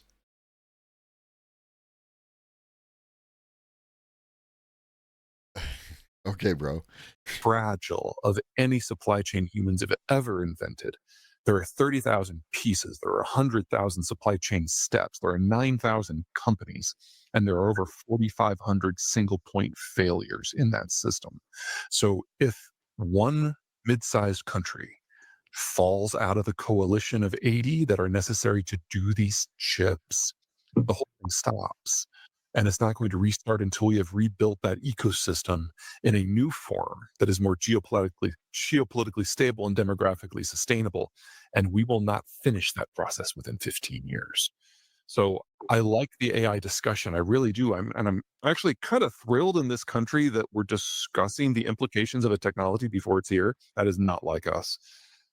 But we've got until at least the 2040s to figure this out. Just to clarify, so you don't consider ChatGPT to be AI? What do you have? No, I think it is. I love ChatGPT 4.0, and I think some of the things that we're achieving with AI in terms of programming is great. The way it's displacing people who were Why don't any of these people have a decent fucking setup? Every one of the I don't know. I'm gonna assume I'll jump the gun and I'll make the assumption that every person within this space here, these four individuals, has more money than I do. Why is your setup not on my level? my information base, things like parallel. It does, Ribbons. Legals and accountants, I think is interesting. I think it's something that we should obviously work on and move the chips as far as we can, as fast as we can. What I'm saying is there's a hard break coming. The chips that we use for AI are graphics processing units. They were designed for gaming consoles. They were not designed for AI, but they can run multiple things in process, and that's why they're good for application for large language models. We have yet to build our first true AI designed chip. They're hoping to have the designs finished this calendar year. They are hoping to have your first facility in Taiwan making those chips by the end of 2027. And they are hoping to be able to make enough of those chips to start the first true AI data center by the end of 2029. So GPUs are tiny. They're the size of a postage stamp. The ones that are going to be designed to run on the servers are the size of a record, if you remember what a record is, a dinner plate, let's go with dinner plate, and has built-in cooling into it.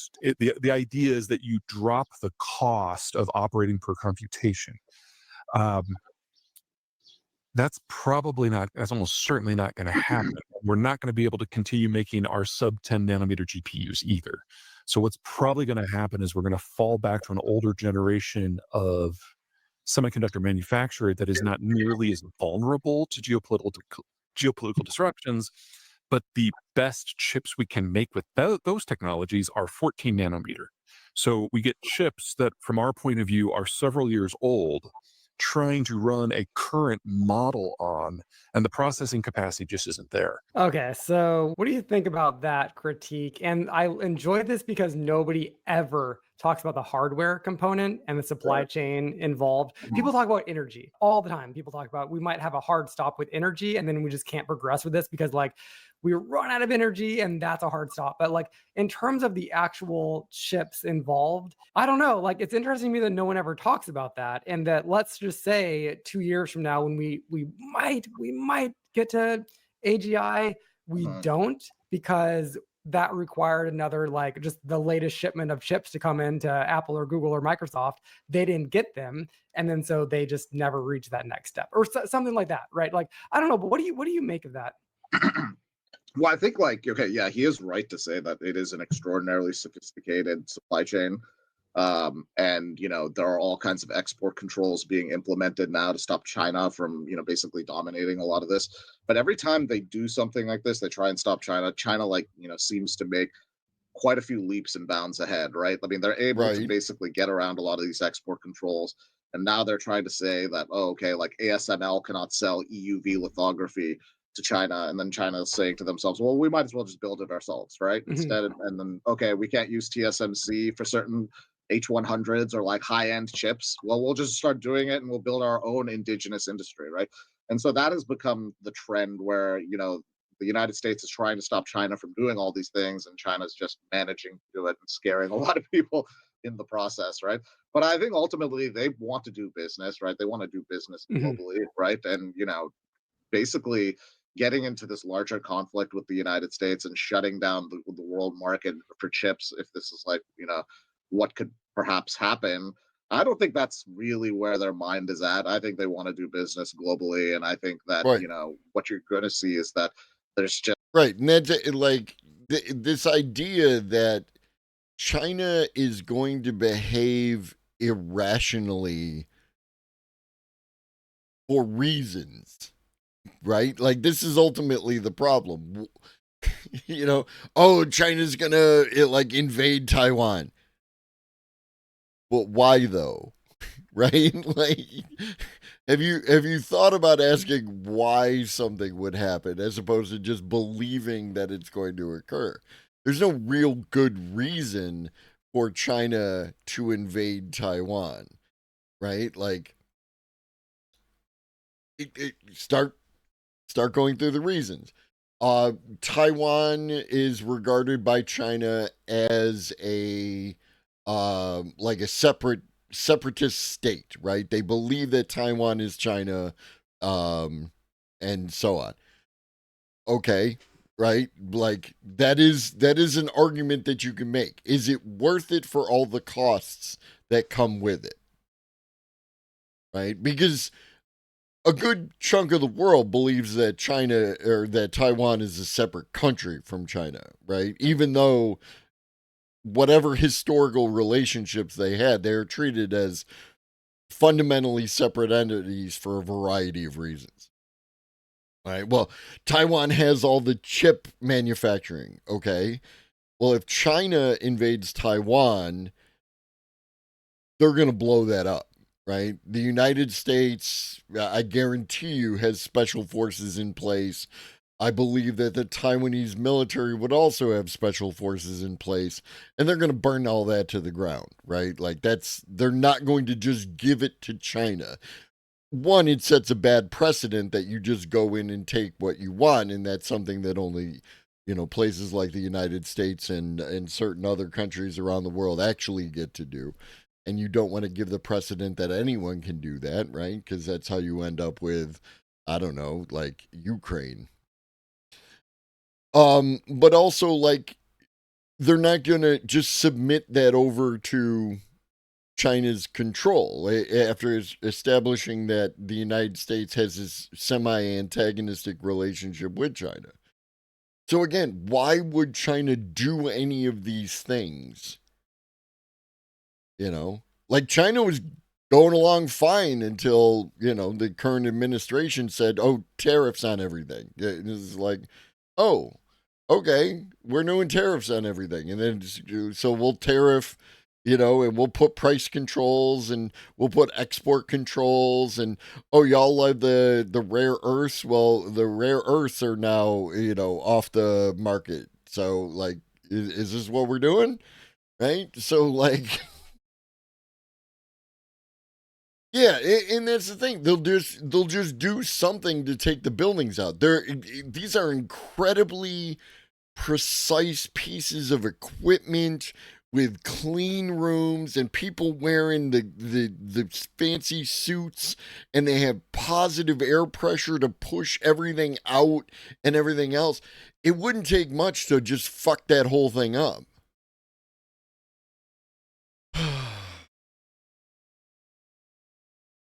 This geopolitical push because there's this conflict emerging, but this geopolitical exactly, man, it's far more efficient both in time and effort and money and energy, all the things, right, to just build their own stuff. Did you work in Taiwan, or is that back when we actually did that kind of stuff here? Push is going to like really throw a lot of money and a lot of sophisticated people at the problem of AI, right? I mean, you look at Mark Zuckerberg, he's spending $100 million for like AI researchers, right?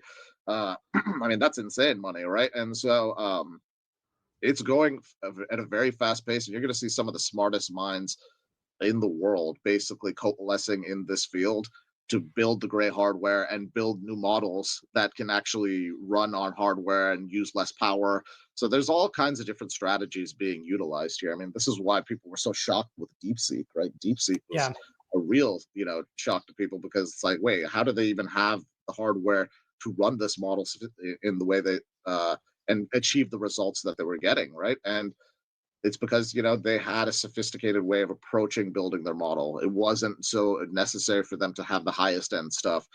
So I think that is like, you're going to find a lot of people working really diligently on making sure that these models are quite efficient and are benchmarked against the latest and greatest. And then you're going to see a lot of open source stuff happening here too. It's Yeah. already happening, right? And Facebook kind of led the way. Meta led the way with Llama. And so, yeah, is hardware always going to be the limiting factor here? It may not be. It may not be. And I think, you're going to have some great sophisticated minds working on hardware, making it even more potent, making it even more fine-tuned towards the AI, towards AI models, rather than being a gaming thing, right? And so he is right to say that, NVIDIA kind of got its start, basically building GPUs for games. And, that's how I knew them back in the day. It was all about the games. But now, I mean, even after that, I mean, back in the day, like 3 years ago, it was utilized for crypto mining, and now it's being utilized for AI, right? And so these types of things are just going to get more and more sophisticated. I don't know. I think global mental energy is coalescing around doing better and better work here and trying to build the greatest model. So I don't know. It seems like everything is going in the direction economically, geopolitically, towards something like an AGI, right? And it's going to happen at some point in time. Maybe it's already been achieved, but I don't see any limiting factor here with hardware. That's Yeah, I think that, I mean, there is that fact that we just don't know at all what the actual latest models You're are. welcome, Morgan Zoltan, State. who just got a master's degree from Oxford, working with some of the smartest people in this field, told us recently that there are people that he's talked to who are just kind of like, oh yeah, we're basically there. We just can't release it to the public, like that sort of thing. And Zoltan isn't the only person who I've heard say this. Like people have said this before. So, and all the top people are like genuinely freaked out about where we're at right now, let alone where we'll be in a couple of years from now. I also think that in general, I really value Peter Zion's analysis because he makes me think in a different way, and it makes me like look up potential problems that I didn't even think about, and I think that's fascinating. But I have noticed, having listened to him for a while and read some of his books, that he does always kind of discount the idea that like where there's a will, there's a way. Yeah. And also the power of money to overcome Zion, the Zion dude, Peter Zion, like one of the conflicts that I got in with my friend over Peter Zion, was their critique on the Chinese economy and how the Chinese economy, was basically going to enter a deep recession. It was basically going to collapse and everything else. And that, to me, really lent into not believing that Peter knows what he was talking about in that context, right? If you view the Chinese economy as an American, then yes, right? Like all the markers start to show up. But they don't run their economy like Americans do, right? They are more than happy to do long-term projects with a payoff 5, 7, 10 years down the road, right? They have a different continuity of government. They have a different continuity of, socioeconomic conditions. They're also totally happy to throw money at a problem, or more correctly, to throw resources at a problem in order to solve it without concern of, well, how are we going to pay for it, right? Like, it's what up, Fire Resist? Yeah, the Chinese can plan long term. One, their history, right, as an entity is thousands of years old, right? As opposed to, what, like 250? We're gonna have our little 250-year birthday soon. So like culturally they, you know, they have a different perspective on the way that things go. But also, you know, even within the current context of the Chinese Communist Party post-revolution, they just have a different way of going about things. They decide what they want to do and then do it, you know? And that is there are negatives that go along with that. And I'm not going to, you know, hand wave any of the critiques that you can level at China, because all states are bastards and China is a state. But come on, dude. Just, you have to view a thing, you know, materialism, right? Like, view the thing in and of it how it is. Things that would be impossible that you can sometimes just kind of like force it through with money. And I bet that a company as And he said money, and again, it's resources. It's not money. Money is a tool by which you acquire resources, but you can bypass the money thing and just go straight to the resources. well resourced as Alphabet or Meta, or I mean, a lot of these like Microsoft as well, OpenAI. Yeah. I bet that they have a very like locked in view of where the potential fall points are, and they probably have some sort of like redundancy built in there. I'm sure not throughout the whole entire supply chain, but I bet that Tim Cook or whoever has something like, okay, if this whole entire factory in China goes offline tomorrow. No. They don't. I have seen no evidence that these companies have those types of contingencies.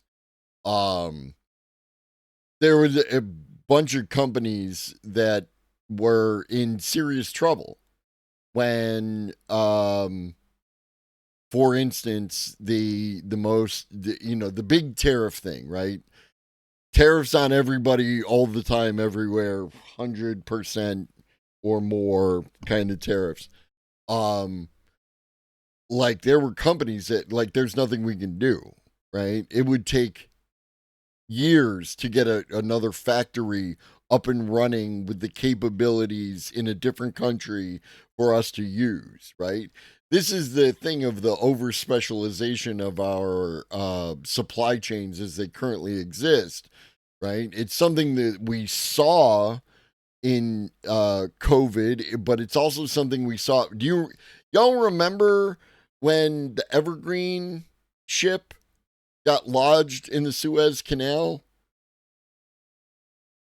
Right? And how that threw everything for a fucking whack? And, you know, like, people are now trying to build these chip fabs in places like the United States, and I assume other places around the world. Oh, excuse me. But, like, it took some major shocks in order for us to get on that level. And, like, I think only TSMC actually has one that's going to be ready to go anytime soon. And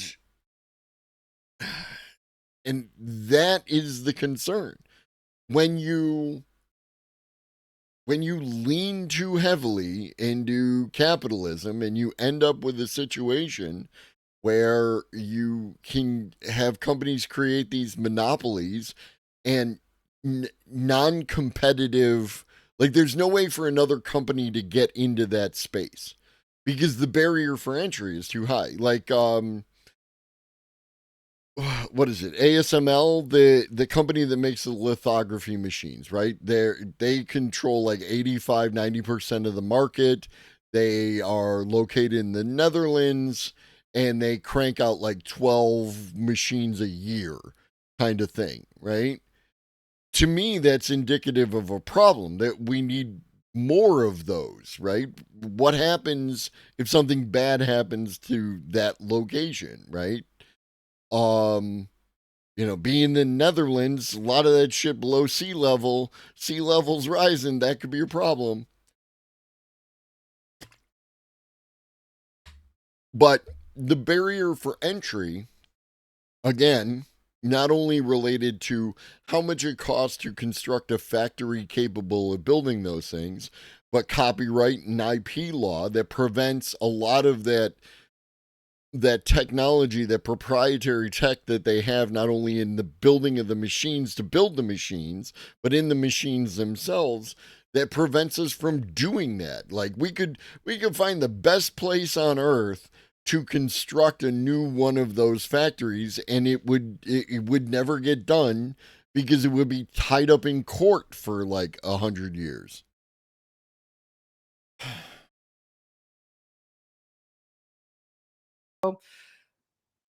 It's not going to happen like the day after tomorrow, but we're going to have this other factory in India that's going to like come online at 6 months from now. You know what I mean? I'm sure they have some idea of redundancies. That's like part of their. No, they don't. That's the whole point.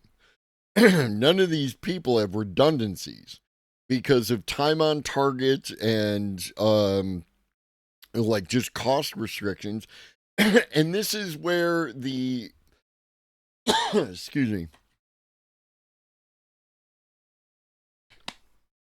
is where the shareholder capitalism bites those companies in the ass, right? Why are you developing redundancies when you could be issuing more profits to your shareholders?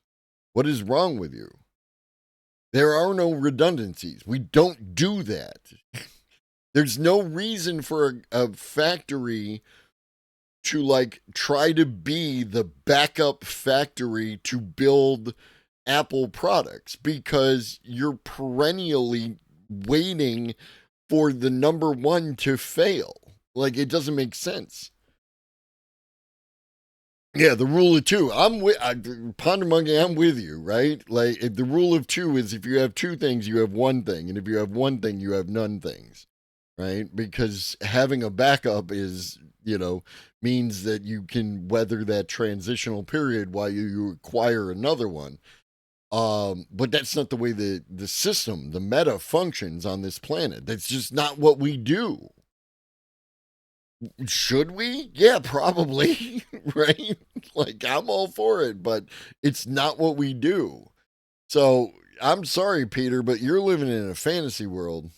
Their game plan. If they don't, they're idiots. Like, and they're not idiots. So it has nothing to do with the idiocy. It has to do with the money. Right? It has to do with the way that the system, the meta, is currently set up. Right, yeah. They're not. I mean, they're very smart, and they also have like a religious fervor to them, right? I mean, they talk about the cult of AI. I mean, some of the ways people talk about this, it's like, you're building the most important thing ever. It's like they're on a crusade, right? So, like, are these like limiting factors, geopolitics, and all these other things really going to stop somebody like that who's just really like utterly committed to this? And how many great minds are utterly committed to this, right? And the way they view it is sort of this religious fervor. Yeah, maybe, but I think these people are really, really damn committed to doing whatever it takes to bring an AGI into reality, and they think it's going to be something that's just going to be globally beneficial. We will all benefit from it.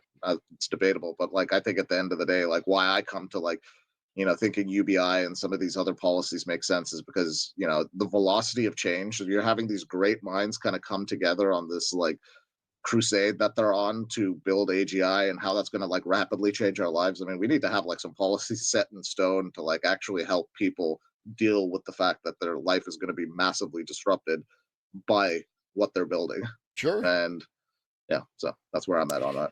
Yeah, my only other hot take is that and again, like when I was talking with ADT, it's like, sure, we need policies. Sure, great. We need legislation. We need, regulations. Awesome. Sure. Which ones you want? Go ahead. Pick them, right? Like whatever you want. Are we structured to actually do that, though? And that's the question. We're not. People who you can say, you can come out of your face hole with whatever you want. But if the systems are not set up in order to actually execute on those desires, then it doesn't fucking matter. cliche. Yeah, just-in-time manufacturing, time on target. Yeah. But the Almost future is not going to be evenly distributed. And Yeah. so I do think that the government will need to have to play a major role in just helping out the people who are the have-nots. Yeah. And, I'm not a fan of Zoran Mamdani's framing of this, but I Yeah. am a fan of the automated abundance economy and just like leaning into that framing, that like optimistic framing. What's wrong with Mamdani's framing of it? Right? You just don't like the word, right? Like, I don't understand why these people are afraid of the words, right? It's just a word. It can't hurt you, bro. It seriously can't. They had just met you. This is crazy. Here's my number. Call me maybe. Thank you for the follow. Yeah, but it doesn't. The tax bracket doesn't fucking matter, right? Like, the thing is going to come for us all. That's ultimately what I'm trying to drive home to people, right? I don't care if you're a CEO, if you're middle management, if you're a worker, right? Like, it's coming for us all.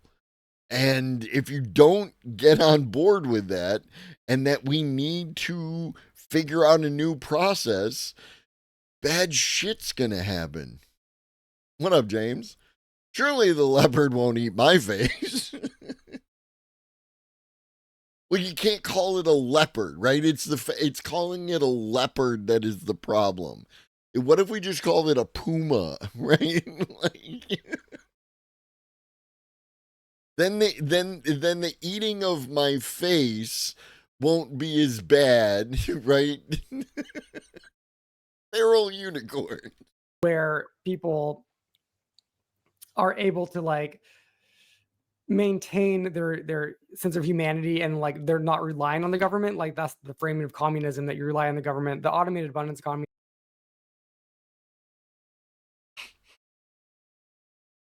Oh my God. I love it when they just, and you can't tell them. You can't tell them. You can't tell them that they don't understand what they're talking about, right? Because when they think communism, right, they're thinking everything is gray and Stalin, right? Like, that is the thing.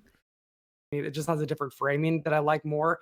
But at the same time, there might come a time where even communism itself does not seem like such a scary thing. It did not work in the 20th century. He might be able to be saved, right? Like that was a hell of an admission, right? Like, look at that face. Oh, shout out my dude for actually getting a clue. Maybe in the 22nd century, it actually does work, and this is the automated luxury communism concept. And like, human history is a weird ass thing. It's weird. And we're here for like the long haul, hopefully. So some of the concepts that we're like terrified of and that have been utter failures, I don't know, who knows? Maybe that will be something that we'll have to take advantage of in the future. One thing that I talk about on this podcast every now and then is that like, I don't think that when we're building civilizations on Mars, we're going to have like the American way of like government. We're just not going to have like the three branches of government. Here's the Constitution. It's going to be different. It's probably going to be more like a Curtis Garvin style CEO run government.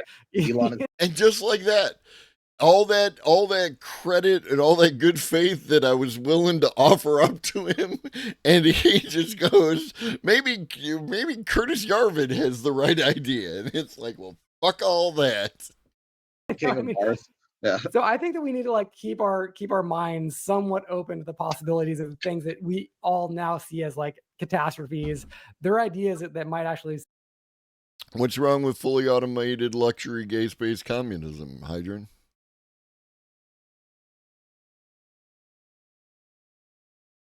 Somehow be relevant in the future. So I don't know. Yep. That's my hot take. And this is not like even outside of history too. I mean, the East India Company, for instance, like became such a big thing. It became a global power in leading with the East India Company is a move you can do. The same way you would imagine a country having like global power, right? And so why can't you imagine companies in the future being sort of, I mean, I think they already exist in this fashion, but yeah, when it comes to like, colonizing space, right? It's like, why wouldn't a company like SpaceX be like the, leader of Mars, right? Or like have Elon as the king of Mars. So I think it is definitely going. I mean, okay. So fully automated luxury communism is actual theory. Not the gay space. The gay space thing was particular to a particular individual. Also, fully automated luxury gay space communism is sometimes what people refer to Star Trek and Star Trek as a future. But fully automated luxury communism, it's a book.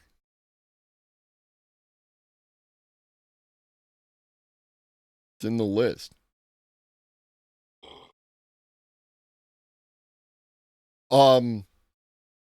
But to his point, I don't disagree that you definitely have the potential that you could have SpaceX world, right? Like Mars could be SpaceX world, and it would suck. Right? Like I'm not saying that's a good thing. I'm saying that that's actually like because if you want Total Recall, the classic OG, even the new one, but the classic OG, like that's literally what was happening there, right? Like a corporation ran the planet and was fucking over the workers. And then Red Rising. Red Rising is a book built on a similar concept, right? Like, and there are many, like, that's one of the easiest science fiction stories to tell is, where the corporation runs some new planet. Fucking Wayland Yutani, right? Like, if you're into the Alien Predator series, Wayland Yutani is straight all of that. Go watch Aliens again and get up to speed in that direction. And I think Elon is a little bit perturbed by this whole AI thing too. I mean, his takes on it are Dune. The not only Dune in the sense of like, the great houses as corporation, but Chome, right? The company behind it all. These guys have not examined the quality of the guys they think will be fine to do government. I don't know that they're advocating for that type of government. He may or may not have been talking about a Curtis Yarvin, but like this guy, Arun on the right, I feel is not talking about like something that he would like to see, just something that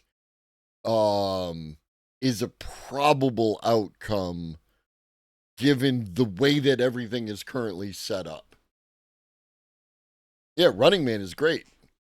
Did it take place? It's been a long time since I read it, but yeah, 2025. Shame about the end of the book. No spoilers. I hope they keep the ending of the book in the new movie.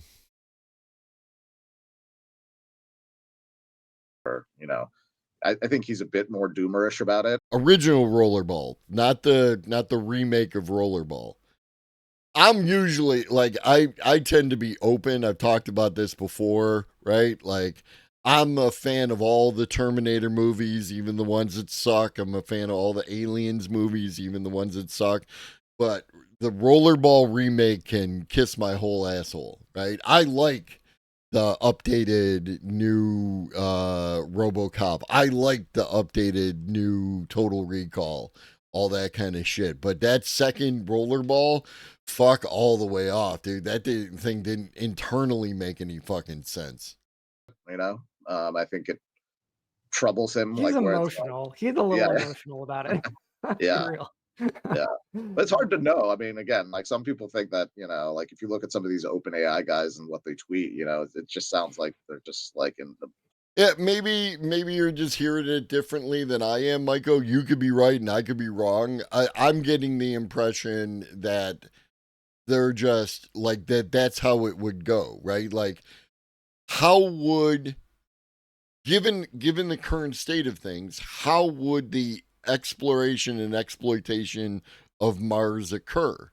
Would it be like a united, because that was the preface, was the idea that it won't be like a United States, three tiers of government, all that kind of shit, but rather, it's going to be first come, first serve. If not for the whole planet, then whatever they can stake out, it'll be another gold rush. So you could end up with different corporations setting up their stuff, and then, they're going to need workers, and they're going to have to fly you the fuck out to Mars in order to do that work. How are you getting out there, right? It's going to be like some kind of indentured servitude type scenario. Yeah, you're going to make a whole shit ton of money, but you're on a 5-year contract. And while you're here, yeah, you're going to make a bunch of money, but we need to subtract for your housing and your food and your clothing and your medical care and everything else. So how much money are you actually making at the end of the day? And once you've completed your contract, your 5-year contract, well, do you have enough money left over to go home, right? Because it's expensive to go home. Like there's a whole bunch of things if you start to actually think about how it would break down. What up, Sean? Colonialism, right? And this is the thing. It's not going to be colonialism as in we're going to go there and colonize the Martians. They're going to bring the people with them and then do the colonialism to them. Yeah. part of a cult, like they're in front of a cauldron, and like they're a bunch of wizards like bringing this thing into life. And what you make of that is like, yeah, I mean, you could imagine spirituality being built upon this. I think I saw on Polymark at one time, like they were taking a bet by like 2030 people would be worshiping AI gods. And I think that interesting. stood me up. Yeah. Nice. So I'm all about the possibility of having religion merge with technology. I just think that it's fascinating and goofy and kind of cartoonish, and I'm kind of here for it. All right, enough of them dipshits. We probably won't be watching them again. Next up, CBS Mornings, why America's power grid is being rebuilt for AI. It's not just AC and all this extreme heat, but AI that is putting America's power grids under. You're clever. Relentless pressure, and some companies are doing something about it. Google now pledging $25 billion investing in AI infrastructure. They're doing it across the largest electrical grid in the country, one spanning 13 states plus Washington, D.C. This would all happen over the next 2 years, and it includes, just as one example, a $3 billion commitment to modernize hydropower plants in Pennsylvania. Sounds like something from another century. Google, Meta, and other companies, though, are pushing for these improvements to power their AI ambitions. And just this past Tuesday at an energy summit, President Trump announced more than $90 billion of investments from private. Hey, it's President Vasquez Legs, whatever the fuck. I wonder if he's going to make it. Companies to develop AI and energy projects, again, in the state of Pennsylvania. And then the timing. I would just like to point out.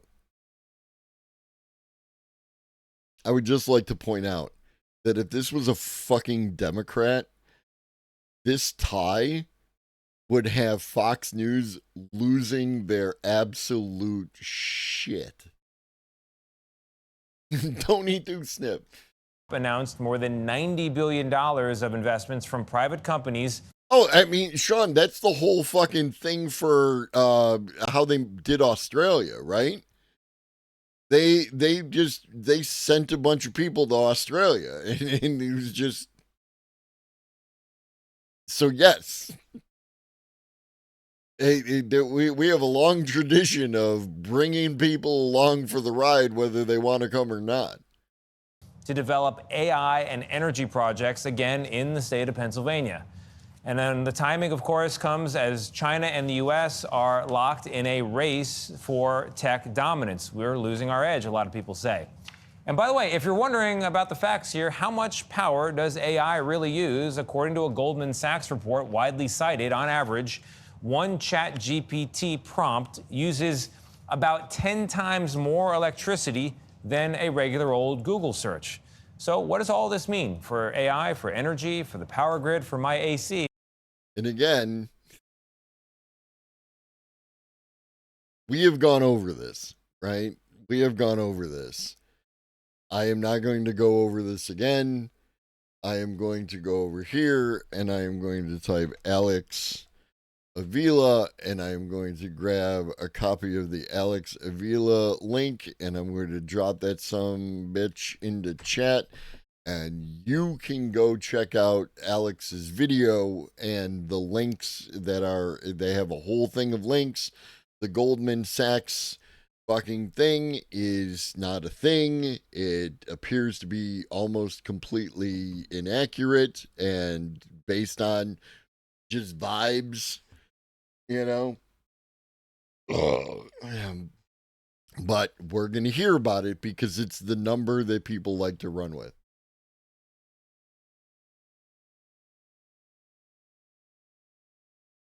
If we were Stellar Wingman, we would be doing it here, right? So no. Because I would expect to see like literal plantations again. You know, vibes-based analysis. You gotta love it. I would have expected to see literal plantations, right? Like where they wouldn't be putting the fucking place in the middle of a swamp. They would be putting the place close to fields, right? And then they would grab up all the undocumented folk. They would throw them in their private prison, and then they would rent them out to the farmers in like a chain gang style thing. That's what I would expect to see if they were doing that kind of thing. So yeah, but Ben, it's not operating on the level to actually like use the people for what we're talking about. It's not functioning on that particular level. In a hot summer. We're joined by Nick Thompson, CEO of The Atlantic and former editor-in-chief of Wired. For all of this, Nick, great to have you here. So great to be here. Could you detail for us why AI would draw so much more power than search as we know it? Yeah, there are two reasons. First of all, you have to train the model, which is really hard. You dump all this data in, it takes a lot of compute to do that. Secondly, when you do a regular Google search, it's a little bit like a librarian just saying, hey, it's that book over there. It's a pretty simple process. When you do an AI search, it's more like a librarian having to think about all the books they read and then answering it. It takes a lot more brain power. So, Nick, if there's more brain power, computer power required, that means that our grid, our power grid is being strained. Could that mean that electricity bills are going to go up for people? Absolutely. For a good chunk of you in chat, I know you were in James's stream yesterday.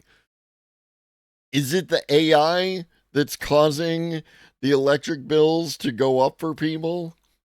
Is that what's doing it? Or is it something else? Absolutely. I mean, there's no question. A lot of the increased power demand in this country right now is because of AI. That's going to put more strain on the grid. It could potentially increase prices. The way to counter it will be if the AI companies, if the federal government invest a lot more, particularly in clean energy, particularly in always-on clean energy. That's how we'll counter it. Nick, AI is growing very quickly. This guy's so full of shit. I can smell him through the screen. He's so full of shit. Meanwhile, power generation is a slower investment. The capital just takes time to deploy. Are these things going to move side by side, or are they going to be out of sync and cause problems? I think they're going to be out of sync, and they're probably going to cause problems. I mean, I think what's going to happen is there's going to be a strain in the years ahead. I hope that this massive investment counters some of it. I also hope that AI can help science move faster so that we can be more energy efficient. And then also, maybe we should look at what China did. Like, this deal brings 3 gigawatts of power online, hydropower. That's awesome. In May, China brought on 93 gigawatts of solar. So the United States is not. Okay. Okay.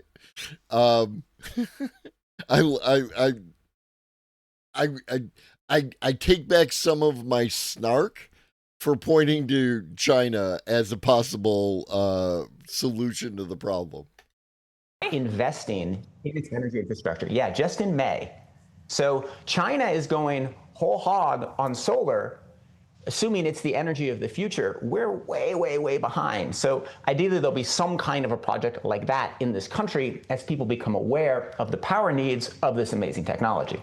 So it sounds like Google is making this investment in hydro. China's focusing on solar. So this is all clean energy. But what does this mean for climate change? Because, you know, it's a lot of power that needs to be generated. Yeah, AI is a catastrophe for climate change in the short run. In the short run, the power demand is really, really bad for climate change. What the AI optimists will tell you, what the tech companies will tell you, is that one of the things that AI does is make. Oh my God.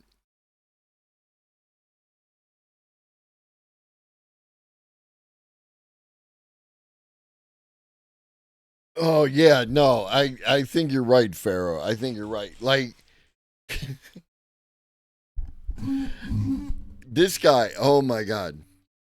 Okay, so it's not the AI that's bad for climate change in the short run, right? It's where does the electricity come from, and how are we going about deploying that electrical production? And again, we had the fucking deployment of solar was going fucking near vertical. The cost for solar, just as an example, there's other fucking shit. The cost per watt of solar going vertical in the other direction. And now a bunch of those companies are going out of business because they can't afford to install the solar anymore because it's not subsidized like the coal and gas companies are fucking subsidized. And they put such high tariffs on the Chinese panels that those aren't cost effective to install, just in the name of developing homegrown solar shit. What up, Endless? Shit with Memphis is nuts. My dad lived there a few years ago when I was in high school. I spent a decent amount of time there. You mean with fucking dipshit McGee's fucking Colossus data center where he set up a bunch of fucking gas turbines outside the fucking thing? Yeah, no, I'm with you, Cosmic. Cosmic, I actually shouted you out yesterday when we were talking to A Difficult Truth. I was like talking about all the things, all the electrical generation with renewables, and I brought you up related to the fucking thing. Geothermal. Yeah, no, we need to, the hamburger comparison for Endless is just because we don't want to be. We're not serious people. Science much more efficient. It will allow us to figure out new ways of making cement, that release less carbon dioxide. It's already helping airplanes figure out more carbon efficient routes. Eventually, it'll help us design carbon sink technology. So in the long run, maybe AI is good for the climate. In the short run, not at all. Will we be here by the time it'll help us? It's a good question. Yes. Nick, where are you on the question of the U.S. versus China in this race for tech dominance? It was no contest for much of the last 2 decades, and now I feel like I'm constantly seeing reports of more patents coming out of China, more capacity coming out of China, more ability to match or exceed us on electric vehicles, on you name it, drones. Are we losing this? We're winning in some areas and losing in some areas. Like, clearly the United States is leading in innovative foundation models. I think our culture of free speech, our university system, our ability to attract the best immigrants from around the world, at least traditionally. Yeah, but we're not doing that anymore either, dude.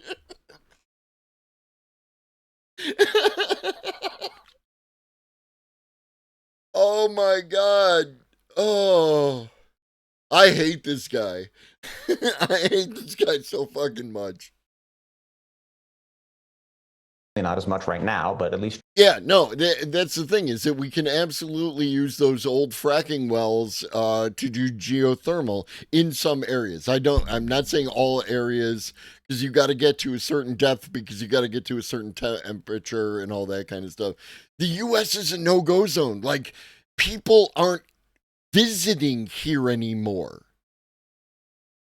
Right? Like, people used to come here just to vacation and that shit, because you could get fucking caught up and end up in a whole other country that you didn't start off in.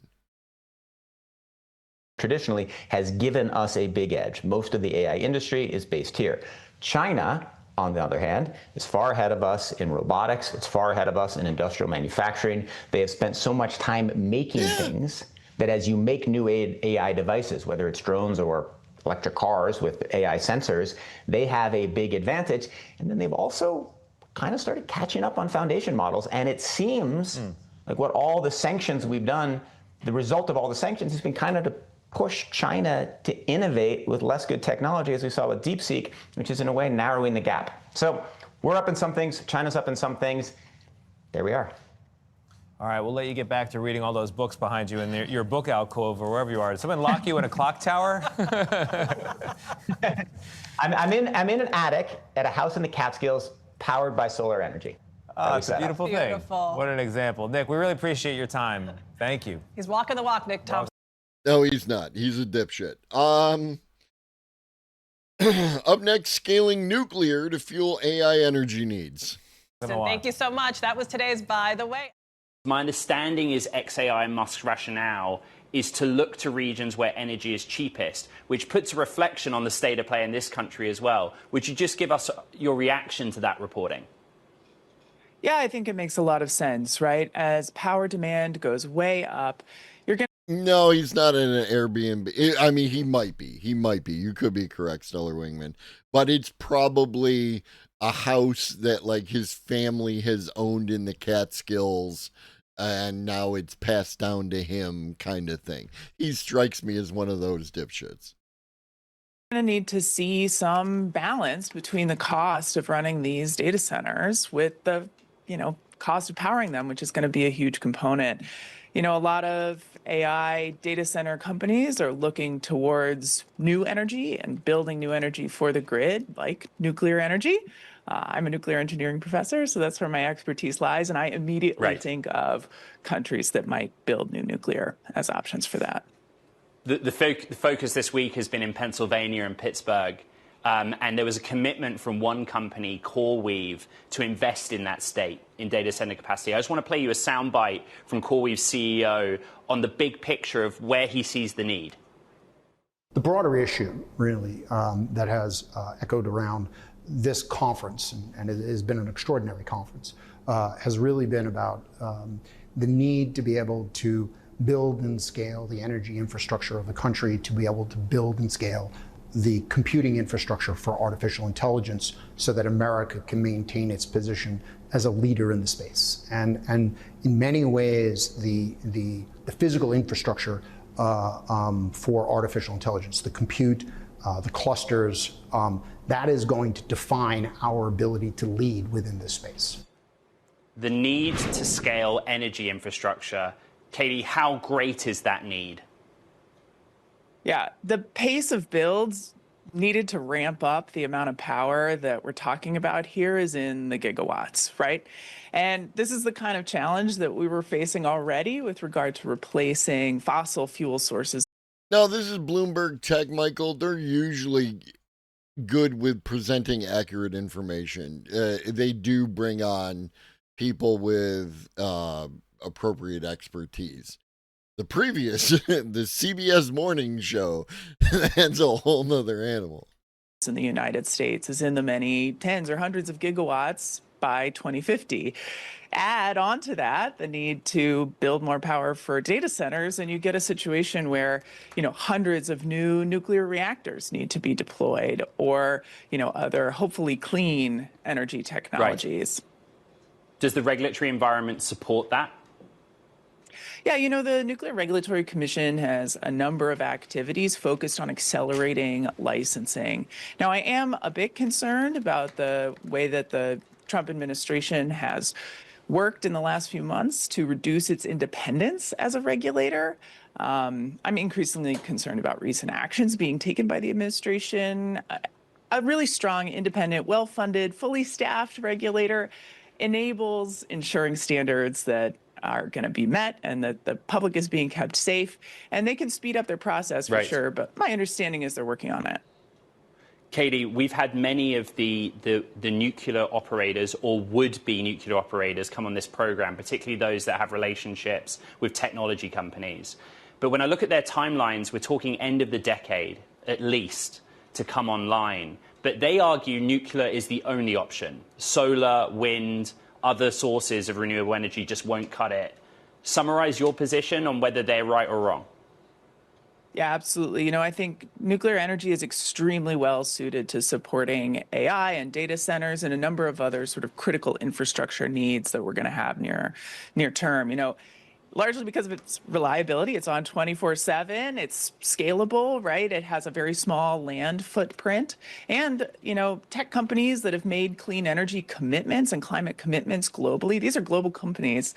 They also value that nuclear energy is emissions free. And so it's extremely well suited. But those constructions have to be starting now in order to make it to the 2032, 2035 timelines that we're talking about, sort of gigawatts worth of expansion. I know that a number of AI companies said yesterday that if there were those gigawatts ready to buy today, they would be buying. Stellar Wingman, don't get me fucking started, dude. Them. Nuclear isn't there yet, but a number of nuclear builds are on the way. Hello. Reggie, you were back. So that. Shifting gears. Reggie Watts. Apparently it was the right chat. It was relevant. Reggie Watts, AI positive. I'm interested to see where this goes. Nuclear has a small land footprint apart from when it fucks up. If nuclear fucks up, it suddenly has a large land footprint. Yeah, but it's actually like incredibly safe, right? Like the Chernobyl thing was was a rarity, right? The 3 Mile Island thing was a rarity. I know that's not particularly like if you are in the space, like if you were in was it Pripyat, then it didn't matter how rare the situation was. It was extremely relevant, But yeah, and then what up, Anti-War Machine? Then if you go and you take a look at the way that like the liquid or the molten salt reactors, what's the fucking one they just dropped in China that they got working?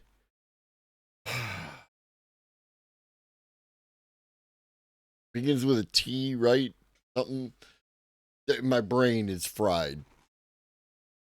Understand that this is the part, where I'd be ramping up to thorium. Thank you, X1011. The thorium reactors, right? Like, we have a level of technology to make very safe, like nuclear reactors. We just need to be moving faster. And, that's the thing. Like, the U.S. Navy and the Department of Energy have been running nuclear reactors capable of powering a small city. You know what I mean? It's also that shit with the sand storing heat. Yeah. What they're doing up in like Finland and Norway and shit. Like there's so much stuff we could be doing, but like, oh, who's gonna pay for it? Fuck you. Oh, yeah. So this feels you're really casual right now. Yeah, I mean, ish. I mean, I definitely was nervous to come on the show because I regard this show very, very highly. Why? Because I'm paid to say that. That's okay. Good. Okay. Yeah, I was going to say then our finances are going to the right place. This is Reggie Watts. Reggie Watts does comedy bits, but he also does like live looping. Reggie Watts' live looping shit is excellent. I like Reggie. We haven't had many of those here. I gotta say, we're trying. You do it well. Well, you know what I do, but you do speak to. I do think when people ask about that, it is like laughter means you actually understand the same premise, if you at least recognize the same premise. Yeah. And I do think you talk to people and it feels like you're living in totally different realities with other people. Yes. And so if you are laughing at something, you see an absurdity that you see somewhere else. Yeah. But I've seen your Instagram though. You're political on Instagram. You don't hold back on the things you talk about. Yeah. I've seen your comedy live as well, and you go to absurd places. Flights of Fantasy. You can tune that up and down. Have you felt a desire to infuse more politics or more of the authentic Reggie Watts into that absurdity, or do you worry about like taking people out of sort of the enjoyment of what you bring to a space? Yeah, I mean it's been an interesting road. I am unashamedly for the Palestinian cause and what's happening in Gaza right now. Free Palestine. Yeah, not getting too emotional. But all that tempered with, I have so many Jewish friends. And oddly, I took a 23andMe, and I'm like, not that this means anything. I'm sure people will be like, and he's bringing it this, whatever. But I am like 13% Ashkenazi Jewish, and I didn't know where that came from. But then I realized my mom said our family comes from Poland, and that my great aunt went to a concentration camp and she survived it, thankfully. She was like, skeletal and so forth when they found her, but she survived it, and I got to meet her. So there is that in my family, and it's like, I have always tried to be very, very clear, and especially with my Jewish friends. Hannah Einbinder is a huge friend of mine. Jews are not what Zionism is. It's just not that. It just isn't. And I don't want any lives to be lost. I think that humanity is so incredible. Like we're creative, curious, problem-solving, collaborative people. And it's really interesting. It's a shame that it took so long, and it's a shame that in the current instance it has taken so long. But like we're actually seeing people become like more brave to speak out on these things, regardless of the pushback, that different countries are becoming more able to speak out about what's happening, that shit is getting way out of pocket.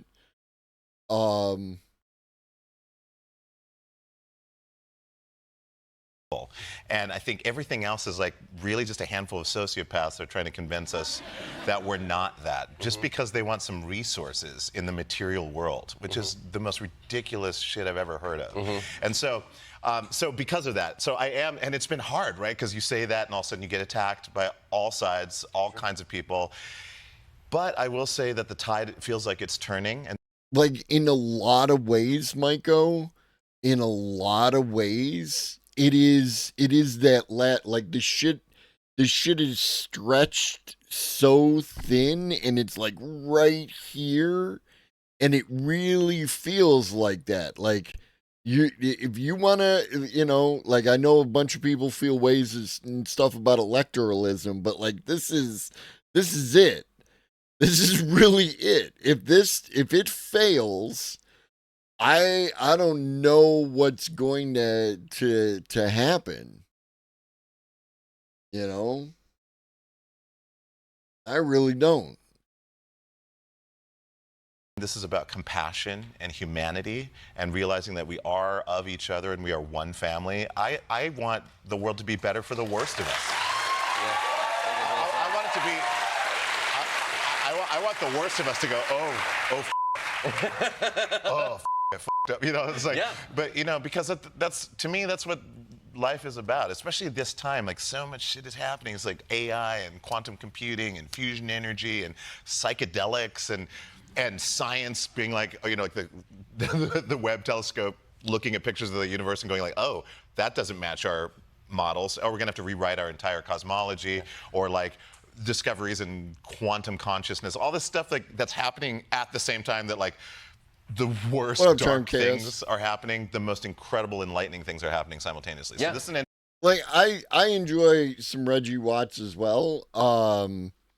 I didn't realize how much like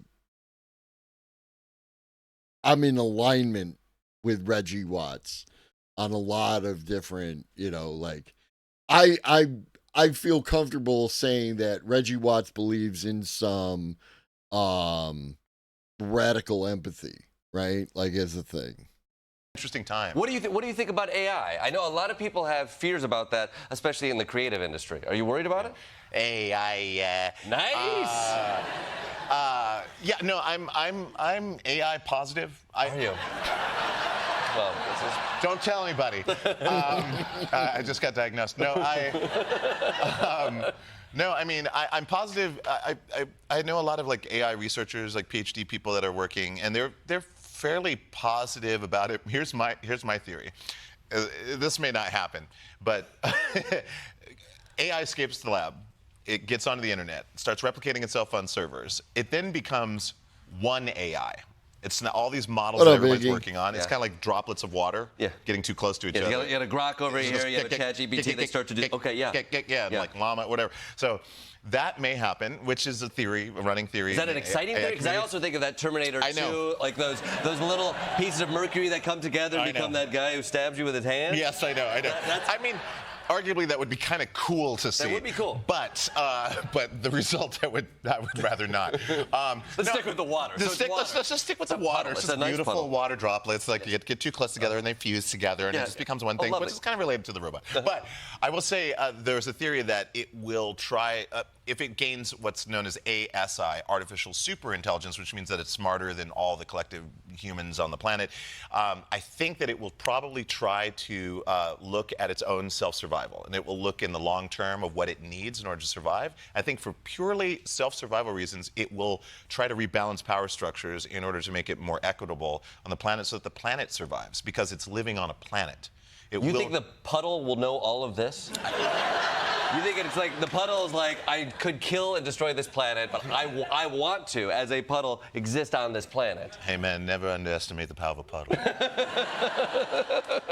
I mean, no, but it's like I'm a realist about it. I'm not saying that's absolutely, but I just have a feeling about it. It's like it seems like this is a moment for humanity. I feel like we're breaking through. There's so many things. Psychedelics are a huge part of, I'm deeply involved in the psychonauts community, psychonautical community. I'd like to get involved in that community as well. I'll hook you up. Do you know a guy? Yeah, it's a metaphor. Okay. No. But I mean, I don't know. It's cool. It's like, because, I was always thinking, like, what if someone created an MDMA cloud, like, bomb, right, or something, so like if there was like ever like a protest and like it's starting to like get heated or whatever, you just kind of drop it and like everyone inhales the gas and they just it'd be kind of interesting, like would they still be able to carry through? This is like the nicest chemical warfare tirade. Yeah, that. There is, yeah. But it's a fun chemical, right? It's a fun chemical. It's a fun chemical warfare, chemical. right? It's fun. Let's see if it changed their mind. Yeah, finally. I don't know, whatever. I mean, it's just like, I just think it's an exciting time. And I think like musicians are stepping up, and you know, I think we're all kind of realizing that we outnumber the assholes so much more. We just do. And also, evil people are doing a bad job of being evil. If they were really selfish, and they were, which they are, but like if they were actually selfish, they would actually seek to improve the lives of the community around them, because it would give them more social currency to achieve the goals that they want without so much friction and so much destruction. And so to me, I'm like, they're just doing a shitty job at everything. They're doing a shitty job at being shitty. They're doing a shitty job in general. I'm like, guys, if you're a billionaire out there, just think about it. Just like, maybe get rid of student debt, you know, fix the water crisis, maybe pay all of the money that's being stripped away from public broadcasting and so forth, and just like put it back in. See what happens. They wouldn't notice. They wouldn't notice. You can be better at being evil, and it might make you a little bit good, but I don't know if that's a selling point for them. I don't know if that's the selling point. And also the shareholders would be like, no, that's not good. No, that's not good. Good's not good. Yeah, I love Reggie even more than I did before. Wonder if I could find one.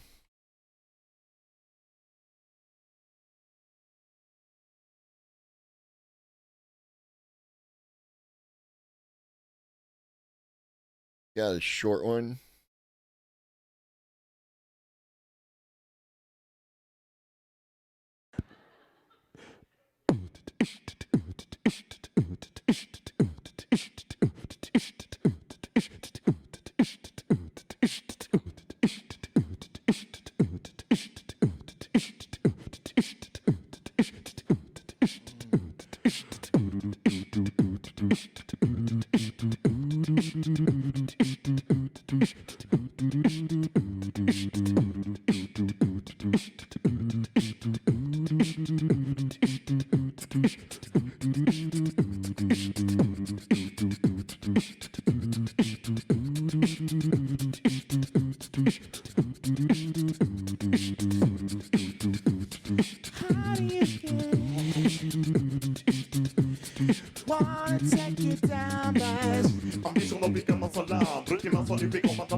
Salam, bara sen bekvämt som att dansa salami. Från livet som vi kan vara så bland, det blir sånt och down, det blir som hon, det blir down, sen blir bond, det blir att det blir inte på tant och hör. Chick.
The 1, 2, 3, 5, 7, 8, 10, 11, 1, 2, 9, 3, 64, 6,327, 122, 65.6, 523,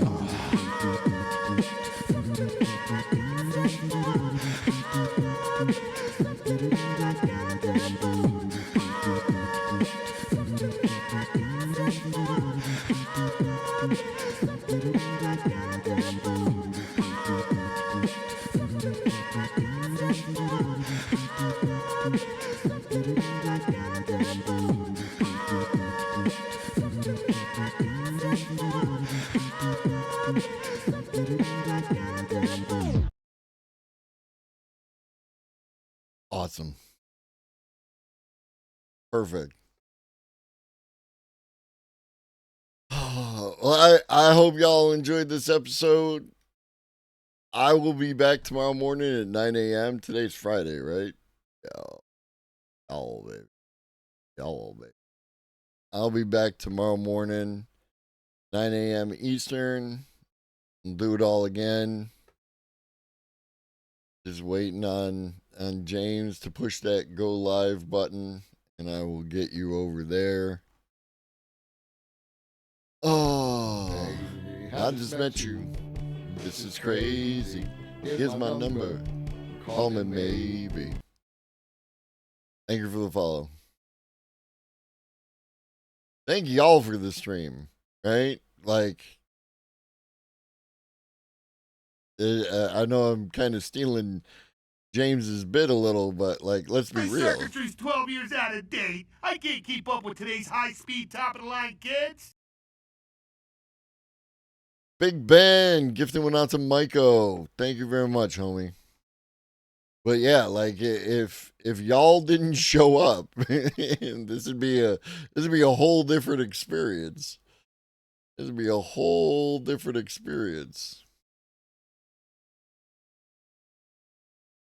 Anytime you're ready, old man. Just put there it is. All right, everybody on the bus. Everybody on the bus. We're headed to Grandpa's house. I will see y'all. I hope a bunch of y'all.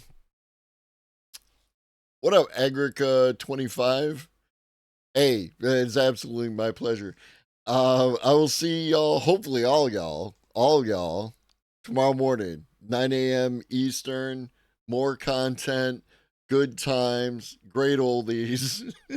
And in the meantime, drink your water, eat some food, take your meds if you've forgotten. Always remember that Shuggy loves you. And so do I. Be great.